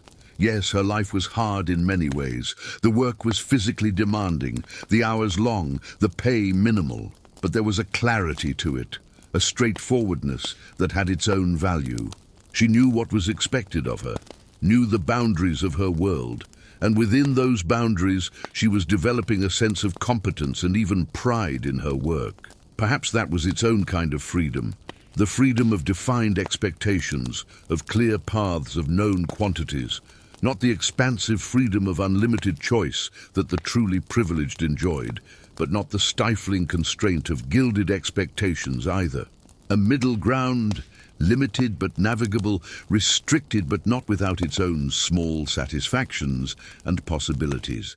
As Alice finished the arrangement and stepped back to assess her work, she felt a new resolve forming within her.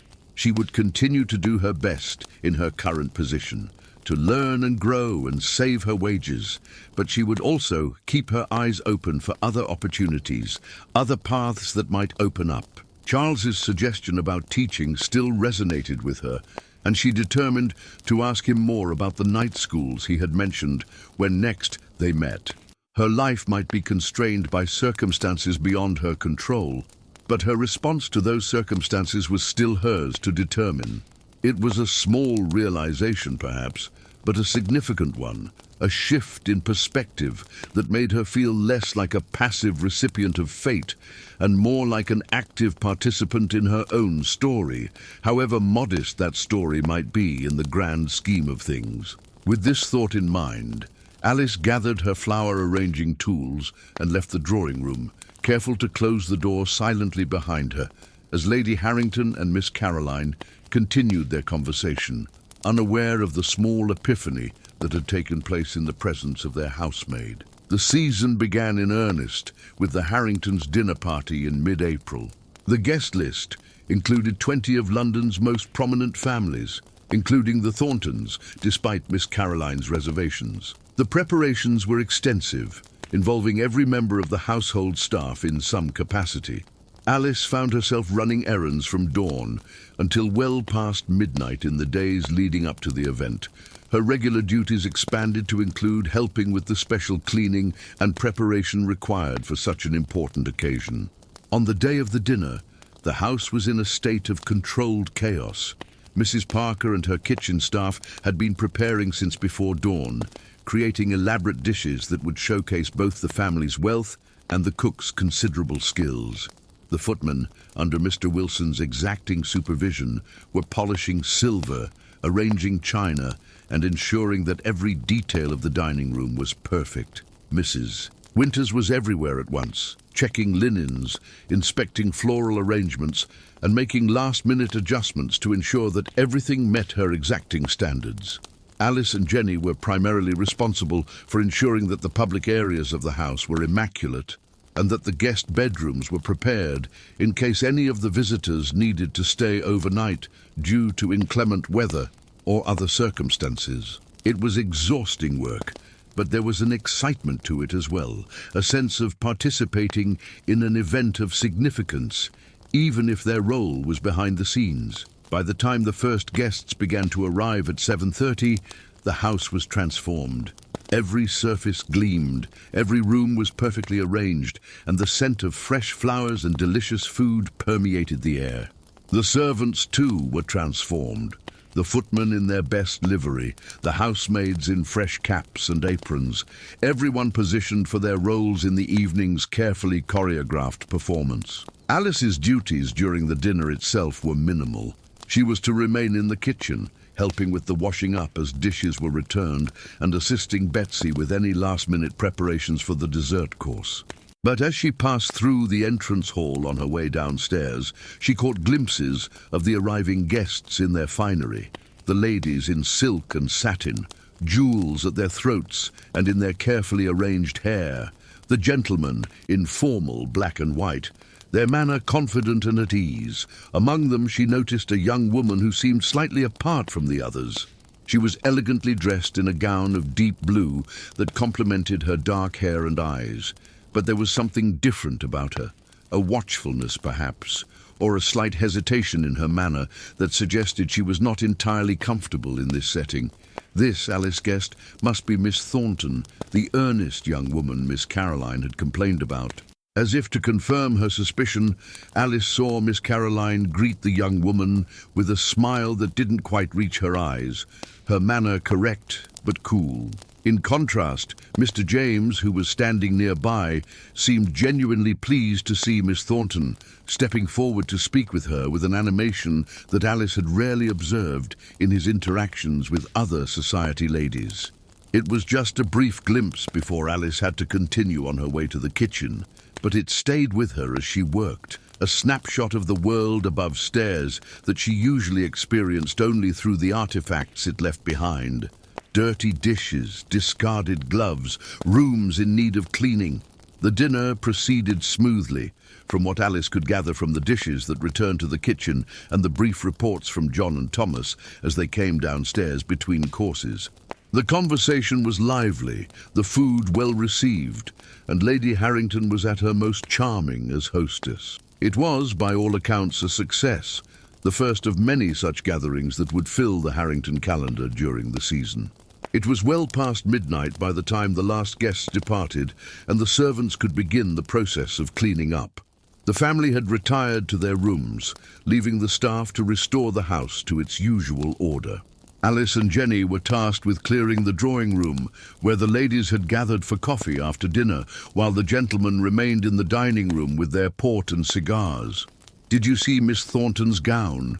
Jenny asked as they worked, gathering coffee cups and rearranging furniture.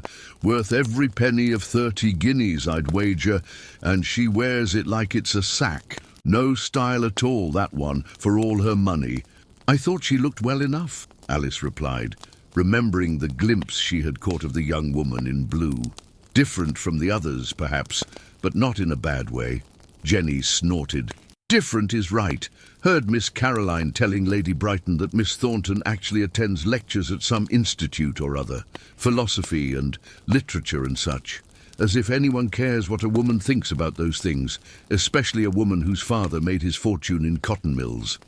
It was an echo of Miss Caroline's own complaints, and Alice wondered how much of Jenny's disdain was her own, and how much was simply absorbed from the attitudes of the family she served. It was common enough for servants to adopt the prejudices and opinions of their employers, finding a kind of vicarious status in aligning themselves with the views of those above them in the social hierarchy.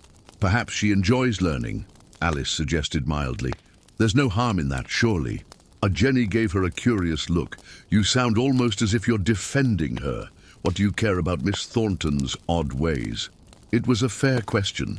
What did Alice care about the daughter of a wealthy manufacturer and her interest in lectures? Yet something about the situation resonated with her. Perhaps the image of a woman pursuing knowledge for its own sake, regardless of social expectations. Or perhaps simply the recognition of someone who, like herself, didn't quite fit the mold prepared for them. I don't, particularly, Alice said with a shrug. It just seems unfair to judge her for being interested in ideas. Well, you won't be the one having to make conversation with her at dinner parties, Jenny said pragmatically. That's Miss Caroline's burden to bear. Now help me with this settee. It needs to go back against the wall where it belongs. The conversation moved on to more immediate concerns. The spill on the carpet that would need special attention, the crumb of cake found behind a cushion, the arrangement of the room for the next day's activities. The brief discussion of Miss Thornton was forgotten as they focused on their tasks, working efficiently together until the drawing room was restored to its usual perfection. Yet as Alice finally made her way up to bed in the small hours of the morning, exhausted but satisfied with the evening's work, her thoughts returned to the young woman in blue and to Mr. James's evident pleasure in her company. There was a story there, she sensed, though one that would likely unfold far above her sphere of awareness. It was a reminder of the parallel worlds that existed within the house, the world of the family and their social circle, with its own dramas and dynamics, and the world of the servants, with its different but equally complex relationships and hierarchies. Both worlds, Alice reflected as she climbed the narrow stairs to the attic room, operated according to their own rules and expectations. Both constrained their inhabitants in different ways, and in both there were those who fit comfortably within those constraints and those who strained against them, seeking space for their own desires and ambitions within the structures that defined their lives. With this thought, she quietly entered the room she shared with Jenny, who was already asleep and prepared for bed.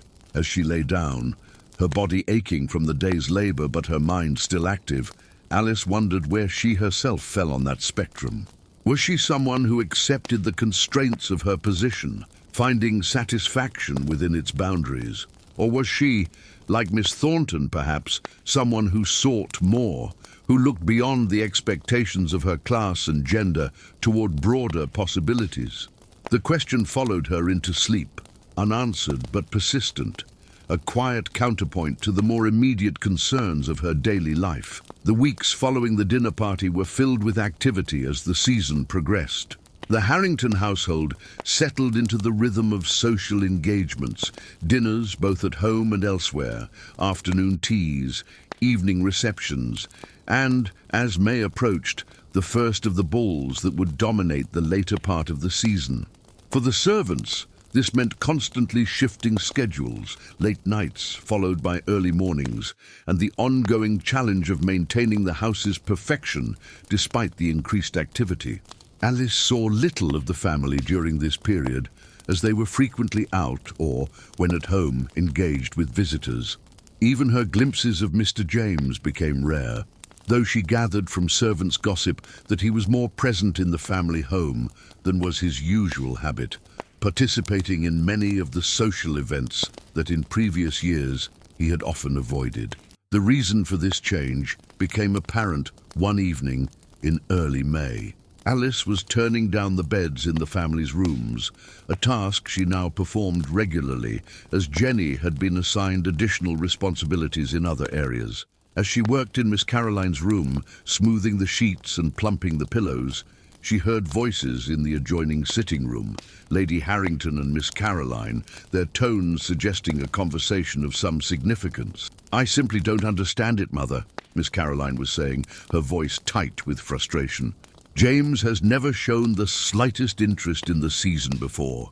Why is he suddenly attending every event, sometimes arriving before us and staying after we leave?" "I would have thought the reason was obvious," Lady Harrington replied, her tone measured. "Your brother has developed an interest in Miss Thornton."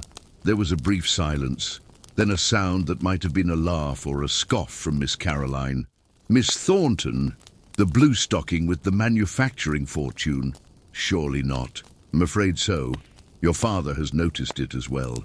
James seeks her out at every gathering, engages her in lengthy conversations, has even escorted her and her father home on more than one occasion. But she's so serious, always talking about books and ideas as if anyone cares, and her father, for all his wealth, is still in trade. What could James possibly see in her? She is intelligent, well-educated, and by most accounts kind-hearted. Those are not insignificant qualities in a potential wife." "Wife?" Miss Caroline's voice rose in genuine shock. "You cannot think that James is considering marriage to Miss Thornton." "I think it is a distinct possibility," Lady Harrington said calmly. "And while she would not have been my first choice for him, I cannot say I would be entirely displeased. The Thornton fortune would be a considerable addition to our own, which, as you know, has not been as secure as we might wish in recent years. But what about her background, her father's factories? The Harrington name has never been associated with anything so commercial." "Times are changing, Caroline. Many of the oldest families are forming alliances with those who have made their fortunes in industry and trade. It is the way of the modern world. And the Thorntons, for all their commercial connections, are respected. Mr. Thornton sits on several important committees, contributes generously to charitable causes, and has been mentioned for a knighthood in recognition of his contributions to British manufacturing." "A knighthood is not the same as a title," Miss Caroline pointed out, still sounding unconvinced. "No, but it is a beginning. And in any case, James will inherit your father's title eventually. Any children of the marriage would have both the Harrington name and the Thornton fortune, a powerful combination in today's world." The conversation continued, but Alice, having completed her tasks in the bedroom, could not linger without risking discovery. She quietly gathered her things and slipped out of the room, her mind processing what she had overheard. Mr. James and Miss Thornton. It was an unexpected development, yet as Alice thought about it, perhaps not entirely surprising. She remembered his animation when greeting Miss Thornton at the dinner party, so different from his usually languid manner in society, and his interest in books, in ideas. Hadn't he quoted poetry to Alice herself? It made sense that he might be drawn to a woman who shared such interests, even if she came from a background that the more conservative elements of his social circle might consider unsuitable. As she continued her evening duties, Alice found herself oddly pleased by the thought of this potential match. She had no personal stake in Mr. James's romantic prospects, of course. The gulf between them was too vast for any such consideration. But there was something satisfying about the idea of a connection based on shared interests and mutual respect, rather than purely social or financial calculations, even if those practical considerations were, as Lady Harrington had pointed out, not insignificant. It was a reminder that even within the rigid structures of upper-class society, there was room for individual choice, for personal preference, for connections that transcended the most conventional expectations. If Mr. James could find happiness with the earnest, intellectual daughter of a manufacturer rather than with one of the more traditionally suitable young ladies of his circle, perhaps there was hope for all those who didn't quite fit the molds prepared for them by society. including perhaps a housemaid with dreams of something beyond service. The possibility of Mr. James's attachment to Miss Thornton remained a topic of speculation among the servants in the weeks that followed. Alice heard various versions of the story in the servants' hall. Some suggested it was merely a flirtation on Mr. James's part, others that he was genuinely smitten, still others that it was the Thornton fortune rather than the daughter that attracted him. She listened to these discussions without contributing, keeping her own observations and the overheard conversation between Lady Harrington and Miss Caroline to herself. Meanwhile, spring advanced towards summer, the days growing longer and warmer, the season approaching its peak. The Harrington household was busier than ever, with social engagements filling the calendar and visitors frequently in the house. Alice's workload remained heavy, her days long, but she had grown accustomed to the rhythm of life in service and found a certain satisfaction in her increasing skill and efficiency. Her half-days off remained precious opportunities for respite and connection with the world beyond the Harrington house. She continued to meet with Charles, their conversations ranging widely across topics both practical and philosophical. With his encouragement, she had begun to set aside a small portion of her wages each quarter, building a modest fund that might eventually enable her to pursue other opportunities, such as the teaching path he had suggested. On one such half-day in early June, Alice made her way to their usual meeting place, a secluded bench in the small park where they had first spoken. The day was warm and pleasant, the park filled with people enjoying the fine weather, nurses with their young charges, elderly gentlemen reading newspapers, couples strolling arm in arm along the winding paths. Charles was already there when she arrived, his weathered face breaking into a smile at the sight of her. "Alice, I was beginning to think you might not come today." "I'm sorry I'm late," she said, sitting beside him. "The house has been in an uproar all morning. Miss Caroline has received an offer of marriage." "Has she indeed? And who's the fortunate gentleman?" "Mr. Edward Thornton." Charles raised his eyebrows. "The manufacturer's son. The one you mentioned before. The one Mr. James is said to be interested in the sister of." Alice nodded. "The very same. It's caused quite a stir. Miss Caroline was in tears when the offer came. Not tears of joy, mind you. She locked herself in her room and refused to come out for hours. Lady Harrington had to speak with her at length before she would even consider receiving Mr. Thornton when he called this afternoon. And did she receive him? Yes, though I don't know what passed between them. The footman was sent away from the door of the drawing room where they spoke, so there were no witnesses. But afterward, Miss Caroline seemed calmer, almost thoughtful, and Mr. Thornton left looking neither triumphant nor dejected, which has left everyone guessing as to the outcome. Charles considered this information. Interesting. So she didn't immediately reject him, despite her initial distress. That suggests Lady Harrington's influence was significant. I wonder what arguments she used to persuade her daughter. Alice thought of the conversation she had overheard weeks earlier about the family's financial situation and the changing nature of society. I think there may be practical considerations that outweigh Miss Caroline's reservations about Mr. Thornton's background, and perhaps she's not entirely immune to his personal qualities, whatever they may be. Practical considerations often do outweigh personal preferences in these matters, Charles observed. That's the way of the world, especially for those with positions and fortunes to maintain. But it's not always a bad thing, you know. Many a successful marriage has begun with practical considerations and developed into genuine affection over time. It was a pragmatic view, typical of Charles's approach to life. Alice had come to value his perspective, grounded as it was in years of observation and experience. Yet she found herself wondering about the balance between practicality and personal happiness, between duty and desire. "What about love?" she asked. "Doesn't that matter at all?" Charles smiled, a hint of sadness in his eyes. "Love is a luxury, Alice. A wonderful luxury when it can be afforded, but not one that everyone has access to. For many, perhaps most people, marriage is primarily a practical arrangement. The affection comes later if they're fortunate. That seems a cold way to begin a life together." Perhaps, but consider the alternative. A match based solely on passion or romantic notions, with no thought for how the couple will live, how they will navigate the practical realities of life together.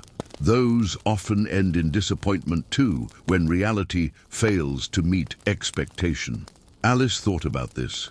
There was wisdom in Charles's words, she knew. Yet something in her resisted the idea that love and practicality were necessarily at odds, that one had to be sacrificed for the other. Surely the ideal is both, she said. A match that makes sense practically, but also includes genuine affection and respect. The ideal, yes, Charles agreed, but ideals are rarely achieved in full. Most of us must compromise in one way or another. He paused, studying her face. You're a romantic at heart, aren't you, Alice? Despite all your practicality in other matters. Alice felt herself blush slightly. Perhaps. Is that so terrible? Not terrible at all. Just potentially setting yourself up for disappointment. His tone softened. But who knows? Perhaps you'll be one of the fortunate ones who find both love and security. Stranger things have happened. The conversation moved on to other topics. The progress of Alice's savings, a book Charles had been reading about the history of London's parks, the changes they both observed in the city as summer approached. But the discussion of marriage and its purposes lingered in Alice's thoughts, connecting in her mind with the various relationships she had observed both within the Harrington household and beyond it. There was Lady and Lord Harrington, whose marriage appeared to be primarily a partnership of mutual respect and shared purpose rather than passionate attachment. There was Jenny, who spoke occasionally of a young man she had been walking out with before coming to the Harringtons. A relationship ended by practical considerations when her family's circumstances changed. There was Mary, the scullery maid, who at 14 was already well aware that her best hope for eventual security lay in finding a hard-working husband in a similar station to her own, love being a secondary consideration at best. And now there was Miss Caroline, faced with a choice between her social prejudices and the practical advantages of a match with Mr. Thornton. What would she decide? And what of Mr. James and Miss Thornton? Was their apparent connection based on genuine affinity, or were there practical calculations there as well that Alice was not privy to? As she and Charles parted ways later that afternoon, Alice found herself contemplating her own future with these questions in mind. What kind of life did she want for herself? What compromises was she willing to make between practical security and personal fulfillment? The path of service offered certain knowns, a place to sleep, food to eat, wages that, while modest, were reliable. But it also meant a life of constraint, of being at others' beck and call, of limited autonomy. The alternative paths, teaching perhaps, or some other form of employment that offered more independence, came with their own uncertainties and challenges. They would require courage, preparation, and a willingness to step into the unknown without the safety net that service provided. It was not a decision she needed to make immediately. For now, she had her position at the Harringtons, her growing savings, and time to consider her options. But the questions Charles had raised and the examples she observed around her provided a framework for thinking about her future that was both sobering and clarifying. Life, it seemed, was a series of choices and compromises, a balancing of desires and necessities, of dreams and realities. The skill lay in finding the balance that allowed for the greatest possible happiness within the constraints of one's circumstances. A skill that, like any other, required practice, patience, and a clear-eyed assessment of both one's limitations and one's possibilities. With these thoughts accompanying her, Alice made her way back to Grosvenor Square, ready to rejoin the world of service and its familiar demands, but carrying within her a growing sense of agency about her own path forward. The news broke 2 days later. Miss Caroline had accepted Mr. Edward Thornton's proposal of marriage. The announcement was made first to the upper servants by Lady Harrington, who instructed Mrs. Winters to inform the rest of the staff. The engagement would be formally announced at a dinner to be held the following week, with the wedding planned for late September after the end of the season. The servants' hall buzzed with the news, opinions divided on whether Miss Caroline had made a wise choice. Some, like Jenny, thought she was lowering herself by accepting a man from a manufacturing background, regardless of his wealth. Others, including Mrs. Parker, who had a more practical outlook, considered it an excellent match given the Thornton fortune and Mr. Edward's reputation as a serious, honourable young man. "She could do a lot worse," the cook declared as she rolled out pastry for the evening's dessert. "Many of these aristocratic young men have nothing but their titles and a pile of debts. At least Mr. Thornton has solid prospects and hasn't been involved in any scandals that I've heard of." "But think of the shame, a Harrington marrying into trade," Jenny countered, clearly echoing opinions she had absorbed from Miss Caroline herself. Lady Harrington must be beside herself. "Shame won't keep you warm at night or put food on the table," Mrs. Parker said firmly. "And from what I hear, the Thorntons live very well indeed. Their house in Bedford Square is said to be most elegantly appointed, and they have a country estate in Hertfordshire as well." The mention of Hertfordshire caught Alice's attention. "The Thorntons have property in Hertfordshire?" she asked, pausing in her task of polishing silver. "So I'm told," Mrs. Parker replied. "Near Hitchin, I believe. Purchased just a few years ago when Mr. Thornton Sr. decided to establish himself as a country gentleman, as well as a successful businessman." Hitchin, Alice's hometown. It was a strange coincidence, a connecting thread between her old life and her new one. She wondered if the Thornton estate was one she would recognize, if it was near her family's former cottage, if she might have encountered any of the Thorntons during their visits to the area without knowing who they were. These thoughts occupied her as she continued with her work, a reminder of the complex web of connections that existed even in a society as stratified as Victorian London.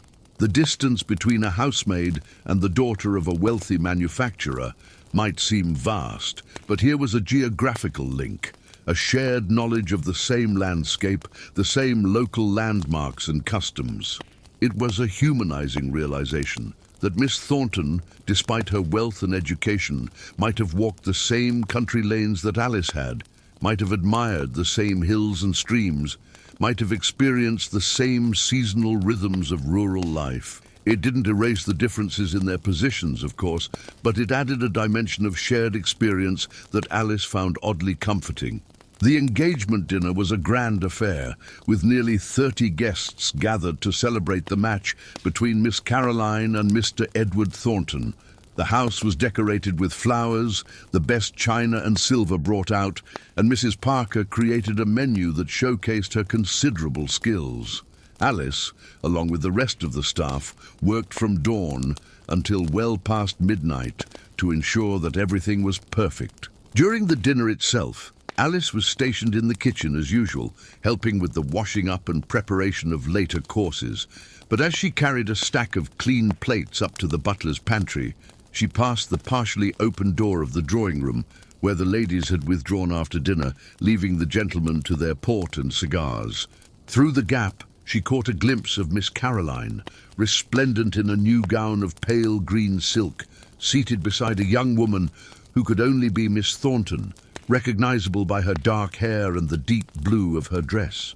The two were engaged in conversation, their heads inclined toward each other, their expressions suggesting a rapport that seemed at odds with Miss Caroline's previously expressed disdain for her future sister-in-law. As Alice watched, Miss Thornton said something that made Miss Caroline laugh, a genuine sound of amusement rather than the polite social laugh Alice had often heard her employ with visitors. It was just a moment, a brief tableau glimpsed in passing, but it stayed with Alice as she continued with her duties. Perhaps Miss Caroline had found something to appreciate in Miss Thornton beyond her connection to Mr. Edward. Or perhaps she was simply making the best of the situation, recognizing that with their brothers about to be united in marriage, a cordial relationship would be to everyone's benefit.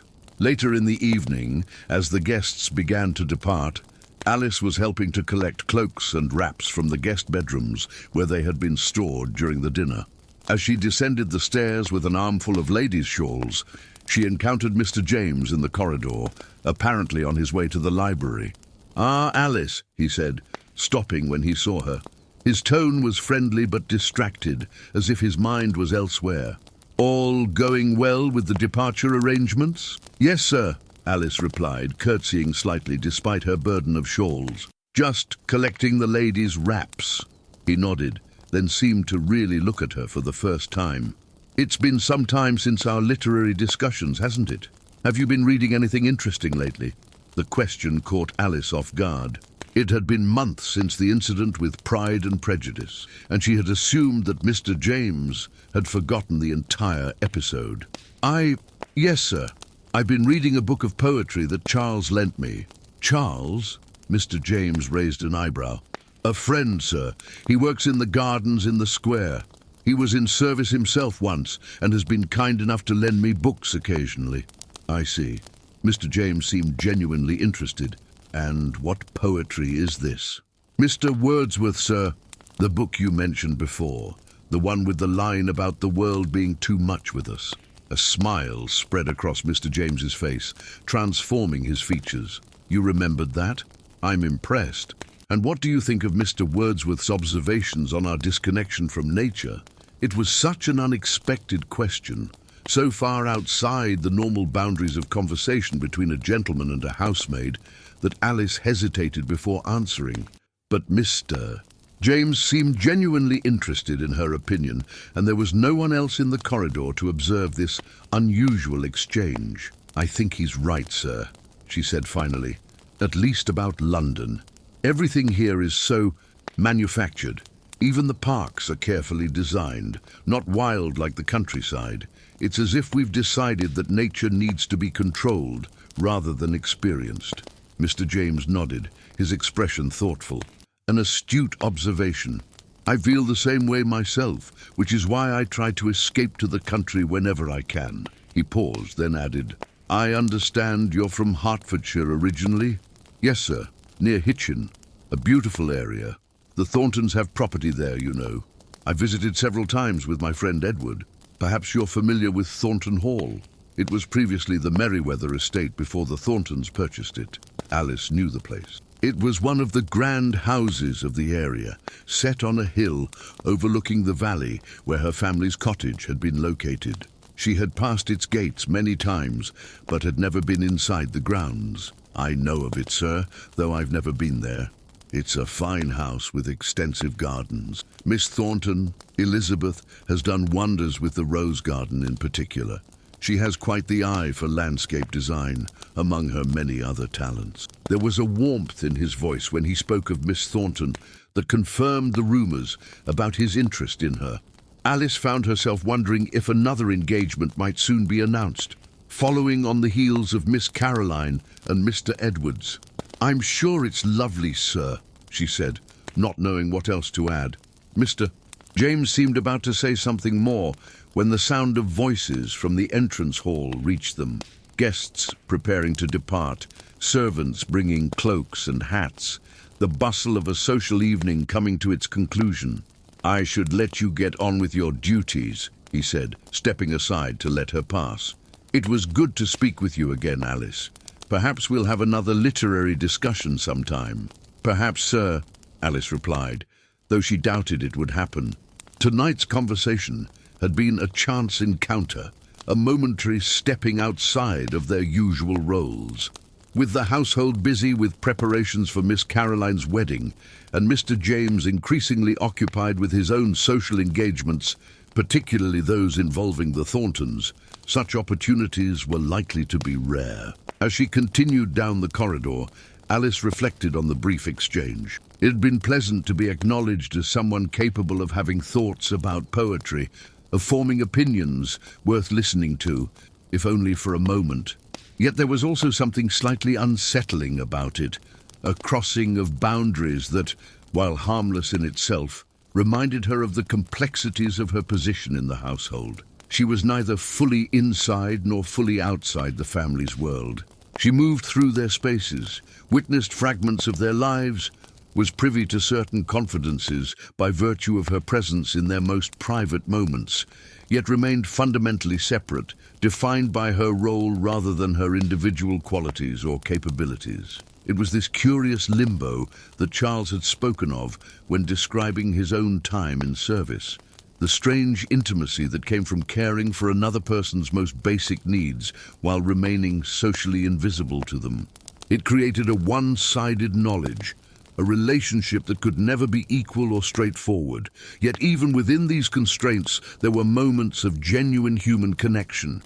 Mrs. Parker's occasional kindnesses, Jenny's growing friendship, Charles's mentorship and support, and yes, even brief exchanges like the one with Mr. James, where the rigid boundaries of class and position became momentarily permeable, allowing for a recognition of shared interests or experiences. These moments didn't change the fundamental structures of the world Alice inhabited, but they did make it more navigable, more humane.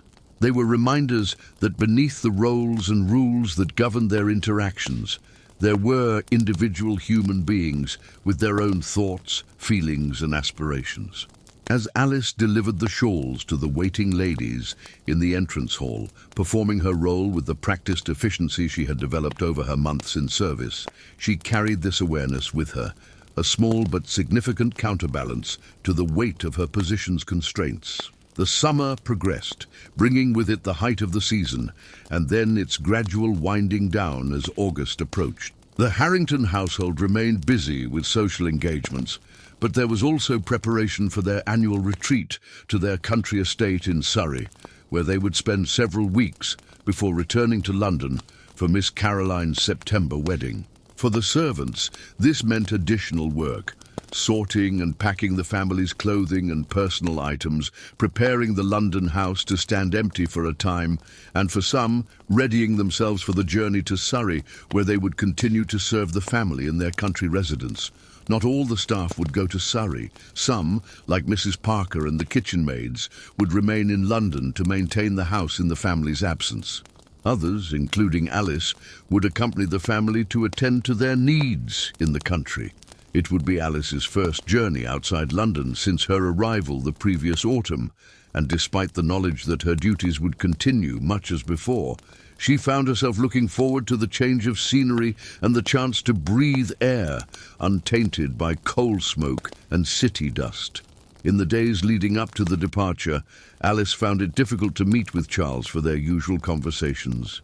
Her half-days were filled with personal preparations for the journey and with errands for Mrs. Winters related to the household's temporary relocation. But she managed to see him briefly the day before she was to leave, meeting him for a hurried cup of tea at a small establishment near the park where they usually walked. "So you're off to Surrey tomorrow," Charles said, stirring a modest spoonful of sugar into his tea. "A nice change for you, I should think. The air will do you good after nearly a year in London's smoke." "I'm looking forward to it," Alice admitted, "though I expect the work will be much the same, just in different surroundings." "Country houses have their own rhythms," Charles observed, "often more formal in some ways, less so in others. The family may be more relaxed away from the constant social obligations of the season, but they'll also be more present in the house, which means more immediate demands on the staff." It was a perspective Alice hadn't considered. "You think it will be more difficult?" "Different, not necessarily more difficult. Just be prepared for the family to be more directly involved in daily activities than they might be in London. Lady Harrington in particular will likely take a more active role in household management without the distractions of social calls and entertainments." Alice nodded, filing away this insight. "I'll keep that in mind. How long were you in service at a country house?" "Most of my 15 years, Charles replied. "The family I served spent only a few months each year in London for the season. The rest of the time we were at their estate in Northumberland. Beautiful country, but remote, very different from city life." "Did you prefer it, the country setting?" Charles considered the question. "In many ways, yes. There was more space, more fresh air, more connection to the natural world. The work could be harder in some respects, more physical, especially in winter with all the coal and wood to be carried, the fires to be maintained. the challenges of transportation in bad weather. But there was also a steadiness to it, a rhythm tied to the seasons rather than to social calendars. And the relationship between the family and the long-term staff had a different quality, more personal in some ways, though the boundaries remained clear. It was a nuanced perspective, neither idealizing nor denigrating country service in comparison to city service. Alice appreciated Charles's ability to see both the advantages and challenges of different situations, to acknowledge complexities rather than making sweeping judgments. "I'll write to you," she promised as they prepared to part, "if that would be acceptable." "I'd like that," Charles said with a smile. "I've enjoyed our conversations these past months. It would be a shame to lose them entirely during your absence. Where should I address the letters? I don't actually know where you live." Charles hesitated, then said, "I have a small room in a lodging house in Bloomsbury, but it might be better to send them in care of the park office. The head gardener knows me well and would see that I receive them." He gave her the address, and Alice carefully noted it, touched by this extension of their friendship beyond their face-to-face meetings. It was the first time she had considered corresponding with anyone since coming to London. Her literacy, while adequate for her position, had not been something she had occasion to use frequently in her daily life as a housemaid. "Take care of yourself in Surrey," Charles said as they said their goodbyes, "and remember what we've discussed about your future possibilities. This change of scene might offer new perspectives, new ideas worth considering." "I will," Alice promised. "And you take care as well. I'll see you when we return in September." They parted with a handshake, a brief clasp of hands that conveyed mutual respect and genuine affection. As Alice walked back to Grosvenor Square, she realized how much she valued Charles's friendship and guidance. He had become an important anchor in her life in London, a connection to a world beyond service, and a source of wisdom based on shared experiences. The thought of not seeing him for several weeks was unexpectedly poignant, yet there was also a sense of independence in knowing that she would be navigating this new experience, service in a country house, without his immediate guidance. It was an opportunity to apply what she had learned, both from him and from her own experiences over the past year, in a different context. With this thought in mind, Alice returned to the Harrington house to complete her preparations for the journey to Surrey, ready for whatever challenges and opportunities the change of location might bring. The journey to Surrey took place in a carefully orchestrated procession. The family travelled in their own carriage, comfortable and well-sprung, with stops planned at suitable establishments along the way for refreshment. The servants followed in a larger, less elegant vehicle, crowded but functional, carrying not only the staff, but also many of the smaller personal items required for the family's comfort at their country residence. Alice found herself seated between Jenny and Sarah, the lady's maid, with Richards, Mr. Wilson, and two of the footmen opposite them. The close quarters made conversation difficult, and for the most part, they travelled in silence, each lost in their own thoughts, as the London streets gave way to suburbs and then to genuine countryside. For Alice, watching the landscape change from the window of the carriage was a bittersweet experience.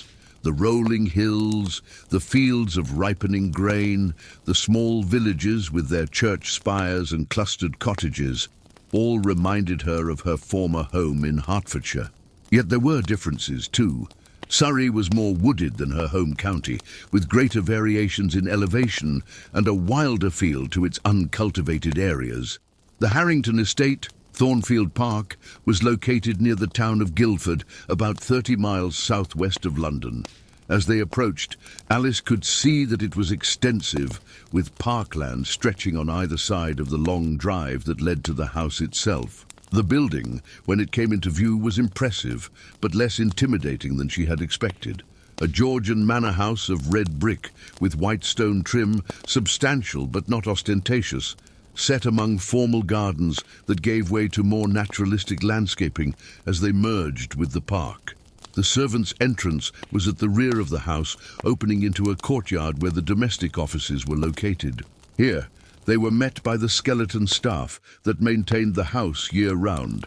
a housekeeper, Mrs. Ellis, who was subordinate to Mrs. Winters when the family was in residence, a cook housekeeper, Mrs. Trent, who similarly deferred to Mrs. Parker on culinary matters when required, and several local women and men who served as housemaids, groundskeepers, and general assistants.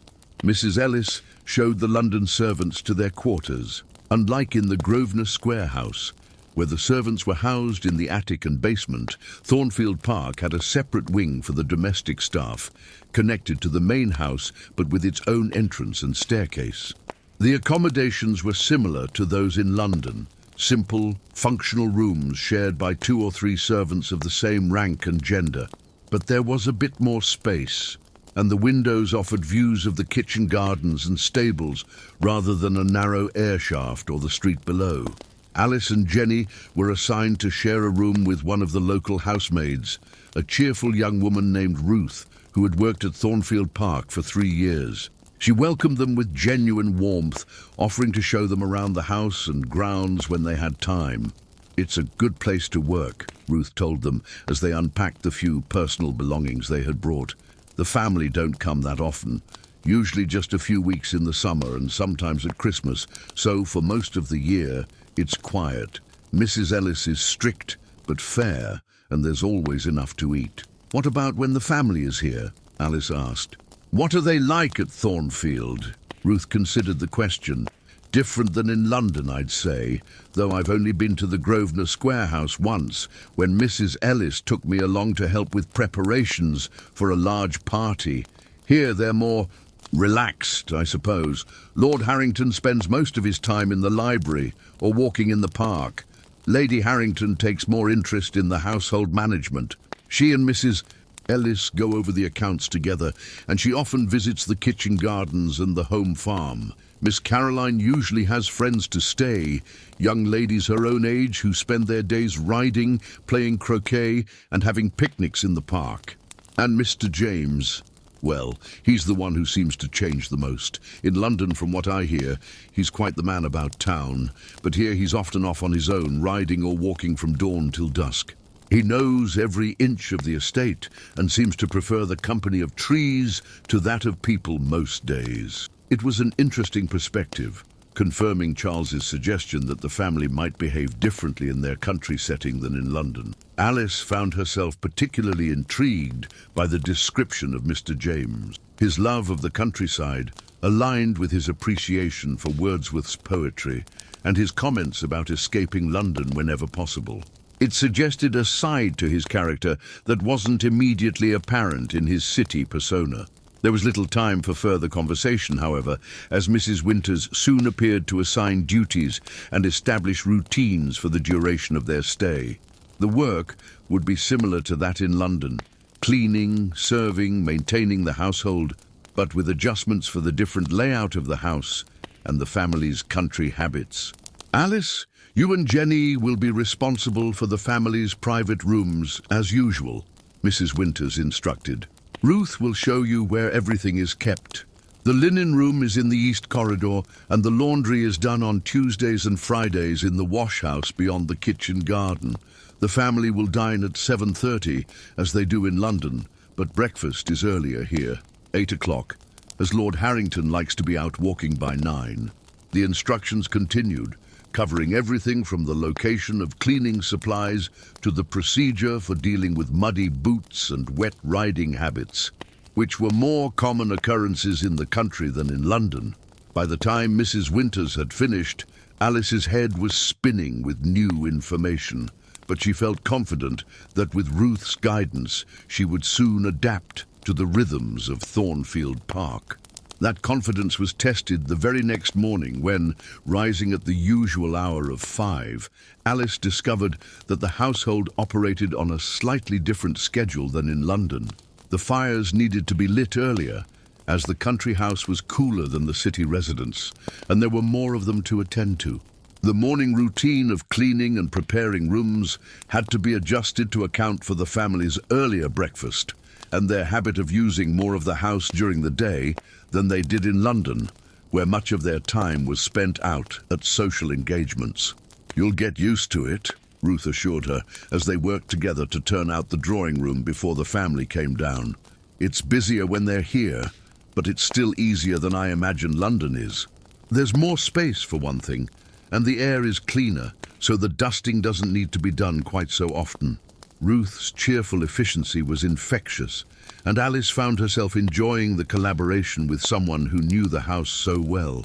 By the end of the first day, she had begun to develop a sense of the layout and routines of Thornfield Park, and by the end of the first week, she felt almost as comfortable there as she did in the Grosvenor Square house. The rhythm of life at the country estate was indeed different from that in London. The days were structured around the family's rural pursuits rather than their social calendar. Mornings might find Lord Harrington inspecting the home farm or meeting with his estate manager, while Lady Harrington often spent time in the still room, supervising the making of preserves and cordials from the estate's produce.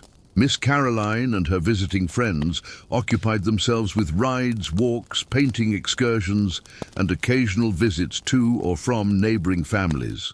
And Mr. James, as Ruth had suggested, was frequently absent from the house altogether, returning only for meals, and sometimes not even for those if his wanderings took him far afield. For Alice, the greatest pleasure of Thornfield Park was the opportunity to be outdoors more often. Her duties still kept her primarily inside, but there were occasions when she was sent to deliver messages to the gardener or to bring fresh flowers for the house, tasks that took her into the sunshine and fresh air. And on her half-day off, which she still received regularly, she was free to explore the extensive grounds, to walk in the woods and meadows that surrounded the house, to reconnect with the natural world she had missed during her months in London. It was during one such exploration, about 2 weeks into their stay, that Alice encountered Mr. James. She had wandered further than usual, following a path that led from the formal gardens into a more wooded area of the park. The day was warm, but not unpleasantly so, with a light breeze that carried the scent of wildflowers and sun-warmed grass. Alice had brought a small book of poetry that Ruth had lent her, not Wordsworth this time, but Keats, and was looking for a quiet spot to read. She found a clearing with a fallen log that made a convenient seat, overlooking a small stream that bubbled over rocks on its way to join a larger waterway somewhere beyond the trees. It was a peaceful spot, dappled with sunlight filtering through the leaves above, and Alice settled there with her book, grateful for the rare opportunity to simply be still and quiet in natural surroundings. She had been reading for perhaps half an hour when the sound of approaching footsteps made her look up. To her surprise, Mr. James emerged from the trees on the other side of the clearing. He was dressed informally, in riding breeches and a loose shirt, his hair slightly dishevelled, his face flushed from exertion. He carried a walking stick and had what appeared to be a sketchbook tucked under one arm. He stopped short when he saw her, clearly as surprised by her presence as she was by his. Alice immediately stood up, smoothing her dress and curtsying. "I'm sorry, sir. I didn't mean to intrude. I'll leave at once." "No, no," Mr. James said quickly. "Please don't go on my account. I was simply surprised to find anyone else in this part of the park. It's one of my favourite spots, but few people venture this far from the house." Alice hesitated, uncertain of the proper protocol in this situation.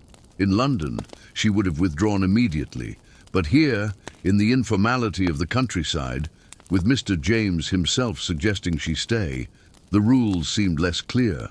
"It's a lovely spot, sir," she said, neither sitting back down nor moving to leave. "The stream and the trees. It reminded me of a place near my home in Hertfordshire." "Did it?" Mr. James seemed genuinely interested. He gestured to the log where she had been sitting. "Please sit down. I'd be interested to hear about your home. We so rarely have the opportunity to really converse." It was an unusual request, but there was something about the setting, away from the house, from the watching eyes of other servants, from the formal structures that usually governed their interactions, that made it seem less improper than it might have otherwise. Cautiously, Alice sat back down on the log, leaving plenty of space should Mr. James choose to join her. He did, settling himself at a respectful distance, placing his sketchbook beside him. "So this reminds you of Hertfordshire?" he asked. "Yes, sir. There was a stream near our cottage where I used to go when I needed a moment of quiet. The sound of water over stones has always been soothing to me." "I feel the same way," Mr. James agreed. "London has many virtues, but the constant noise is not among them. Here, one can hear oneself think." And by ease, they fell into a surprisingly comfortable conversation, touching on their shared appreciation for nature, for poetry, for moments of solitude in an otherwise busy world. Mr. James showed Alice some of his sketches, competent if not masterful renderings of trees, streams, and distant views of the house. Alice, in turn, shared some observations about the wildflowers she had identified on her walks, knowledge gained from her rural upbringing. It was the most equal exchange they had ever had, facilitated by the neutral setting and the absence of other observers. For a brief time, they were not master and servant, but simply two individuals with shared interests and experiences. As the sun began to lower in the sky, Alice reluctantly noted that she should return to the house. Her half-day was coming to an end, and she would be expected to help with preparations for dinner. "Of course," Mr. James said, standing as she did. "I've kept you too long with my ramblings, but I've enjoyed our conversation, Alice. Perhaps we'll encounter each other here again sometime." "Perhaps, sir," Alice replied, though she knew it was unlikely. This meeting had been a chance occurrence, a brief stepping outside of their usual roles that could not be planned or repeated without raising questions. They walked back toward the house separately, Mr. James taking a more circuitous route, while Alice followed the direct path. By the time she reached the servants' entrance, the momentary equality of their woodland conversation had already begun to fade, replaced by the familiar hierarchies and expectations of the household. Yet something of that afternoon remained with Alice in the days that followed. Not a foolish romantic notion or an unrealistic expectation of friendship across the vast gulf of their social positions, but rather a quiet affirmation of her own worth as a thinking, feeling person with valid perspectives and experiences. It was a small thing, perhaps, but significant in a world that often treated those in service as if they were extensions of the household rather than individuals in their own right. The summer at Thornfield Park continued, its days flowing one into another, with a rhythm different from but no less demanding than life in London. Alice wrote to Charles as promised, sending letters that described the countryside, her experiences in the country house, and her ongoing reflections about possible futures beyond service. His replies were thoughtful and encouraging, offering perspective on her observations and gently pushing her to continue considering alternatives to a lifetime in domestic employment. As August drew to a close, preparations began for the family's return to London for Miss Caroline's wedding. Trunks were packed, arrangements made for the journey, the house readied to stand largely empty once again until the family's next visit. Alice found herself looking forward to returning to the city with mixed feelings. Anticipation of seeing Charles again and resuming their regular conversations, but regret at leaving behind the fresh air and natural beauty of Surrey. The wedding itself, held in mid-September at St. George's, Hanover Square, was a grand affair attended by the cream of London society. Alice and Jenny, along with the other household staff, were permitted to watch the procession from a discreet distance. Miss Caroline, for all her initial reluctance, made a beautiful bride, her fair beauty complemented by her ivory silk gown and Brussels lace veil. Mr. Edward Thornton stood tall and proud beside her, his expression one of genuine happiness as they exchanged their vows. Among the wedding guests, Alice noticed Miss Elizabeth Thornton, elegant in pale blue, standing near Mr. James during the ceremony. The way they leaned slightly toward each other, the quiet exchanges and shared smiles, suggested a deepening relationship that confirmed the servants' gossip about a possible second alliance between the Harrington and Thornton families. Indeed, just weeks after Miss Caroline's wedding, Mr. James formally announced his engagement to Miss Elizabeth Thornton. The news was received with mixed reactions among the staff. Some, like Jenny, expressing surprise that he would choose a manufacturer's daughter despite her fortune. Others, like Mrs. Parker, approving of a match that seemed based on genuine affection as well as practical considerations. For Alice, the announcement brought a complex mix of emotions. She was genuinely pleased for Mr. James, who seemed happier and more settled than she had ever seen him. Yet there was also a wistful acknowledgement of the vast distance between their worlds, a distance their brief conversations about books and nature had momentarily bridged, but never truly eliminated. As autumn deepened into winter, Alice continued her duties at the Harrington household, now slightly quieter with Miss Caroline's departure to her new home with Mr. Edward.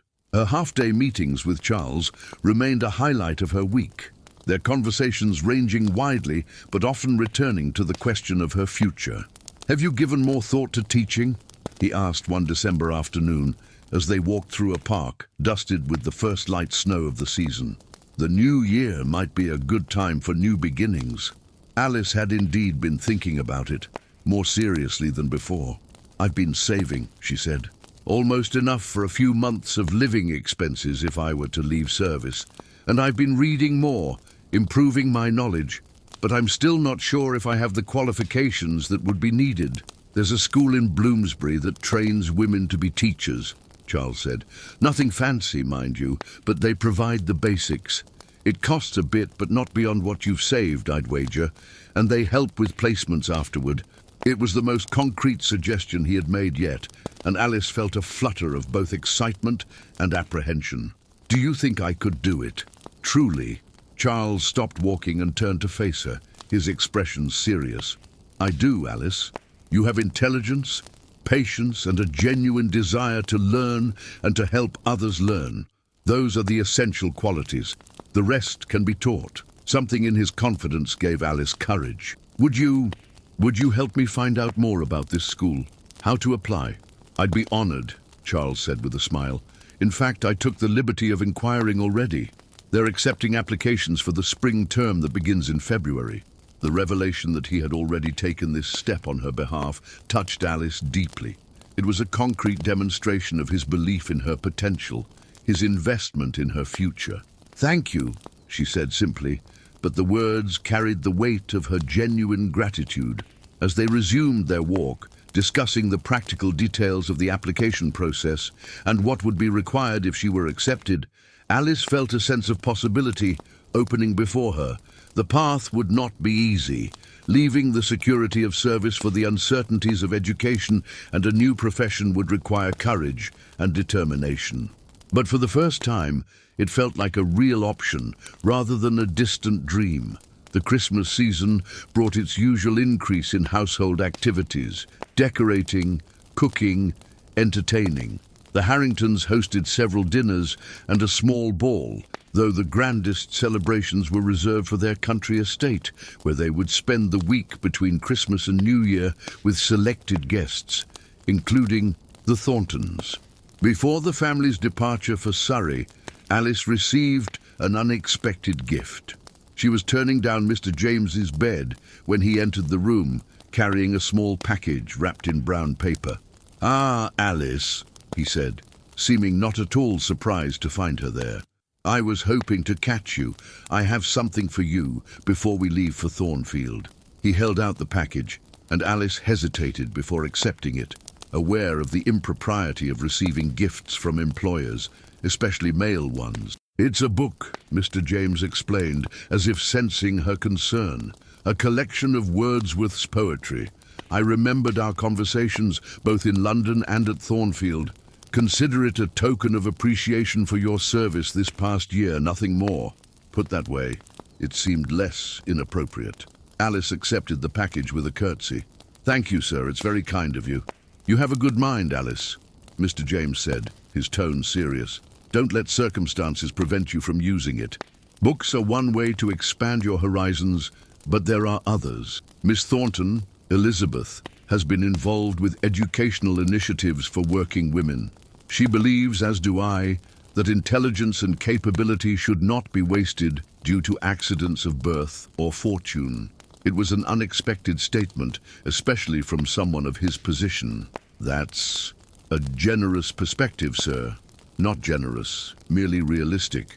Society wastes too much potential by limiting opportunities based on class and gender.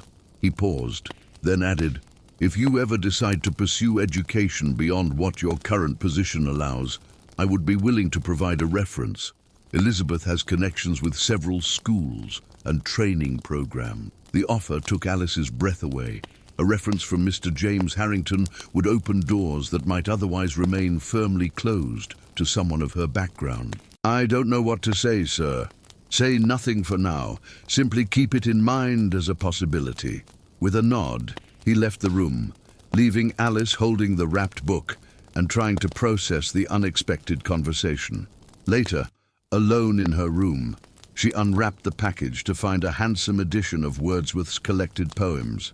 Inside the front cover was a brief inscription, "To Alice. May you always find the beauty in nature and in words. J.H." It was a thoughtful gift, one that acknowledged their shared appreciation for poetry without overstepping the boundaries of propriety, and his offer of assistance, should she choose to pursue further education, aligned remarkably with her recent conversations with Charles about the teaching school in Bloomsbury. Was it a sign? A confluence of opportunities pointing her toward a specific path, or simply a coincidence, a momentary kindness from an employer who had briefly seen beyond her role as a servant to recognize her as a person with potential? Whatever it was, it reinforced the sense of possibility that had been growing within her. The new year approaching might indeed bring new beginnings, new choices, new directions for her life. As winter gave way to spring, Alice made her decision. With Charles's help, she applied to the teaching school in Bloomsbury and was accepted for the term beginning in April. The step was both thrilling and terrifying, leaving the security of the Harrington household for the unknown challenges of education and a new profession. When she gave notice to Mrs. Winters, the housekeeper was surprised, but not unsupportive. Teaching, is it? Well, you've a good head on your shoulders, Alice, and you've been reliable these past 18 months. I'll give you a character reference that reflects that. True to his word, Mr. James also provided a letter of recommendation, his influence helping to secure a small scholarship that supplemented Alice's savings. And Miss Elizabeth Thornton, now Mrs. James Harrington, following their February wedding, arranged for Alice to visit one of the schools she supported, giving her a practical glimpse of what her future work might entail.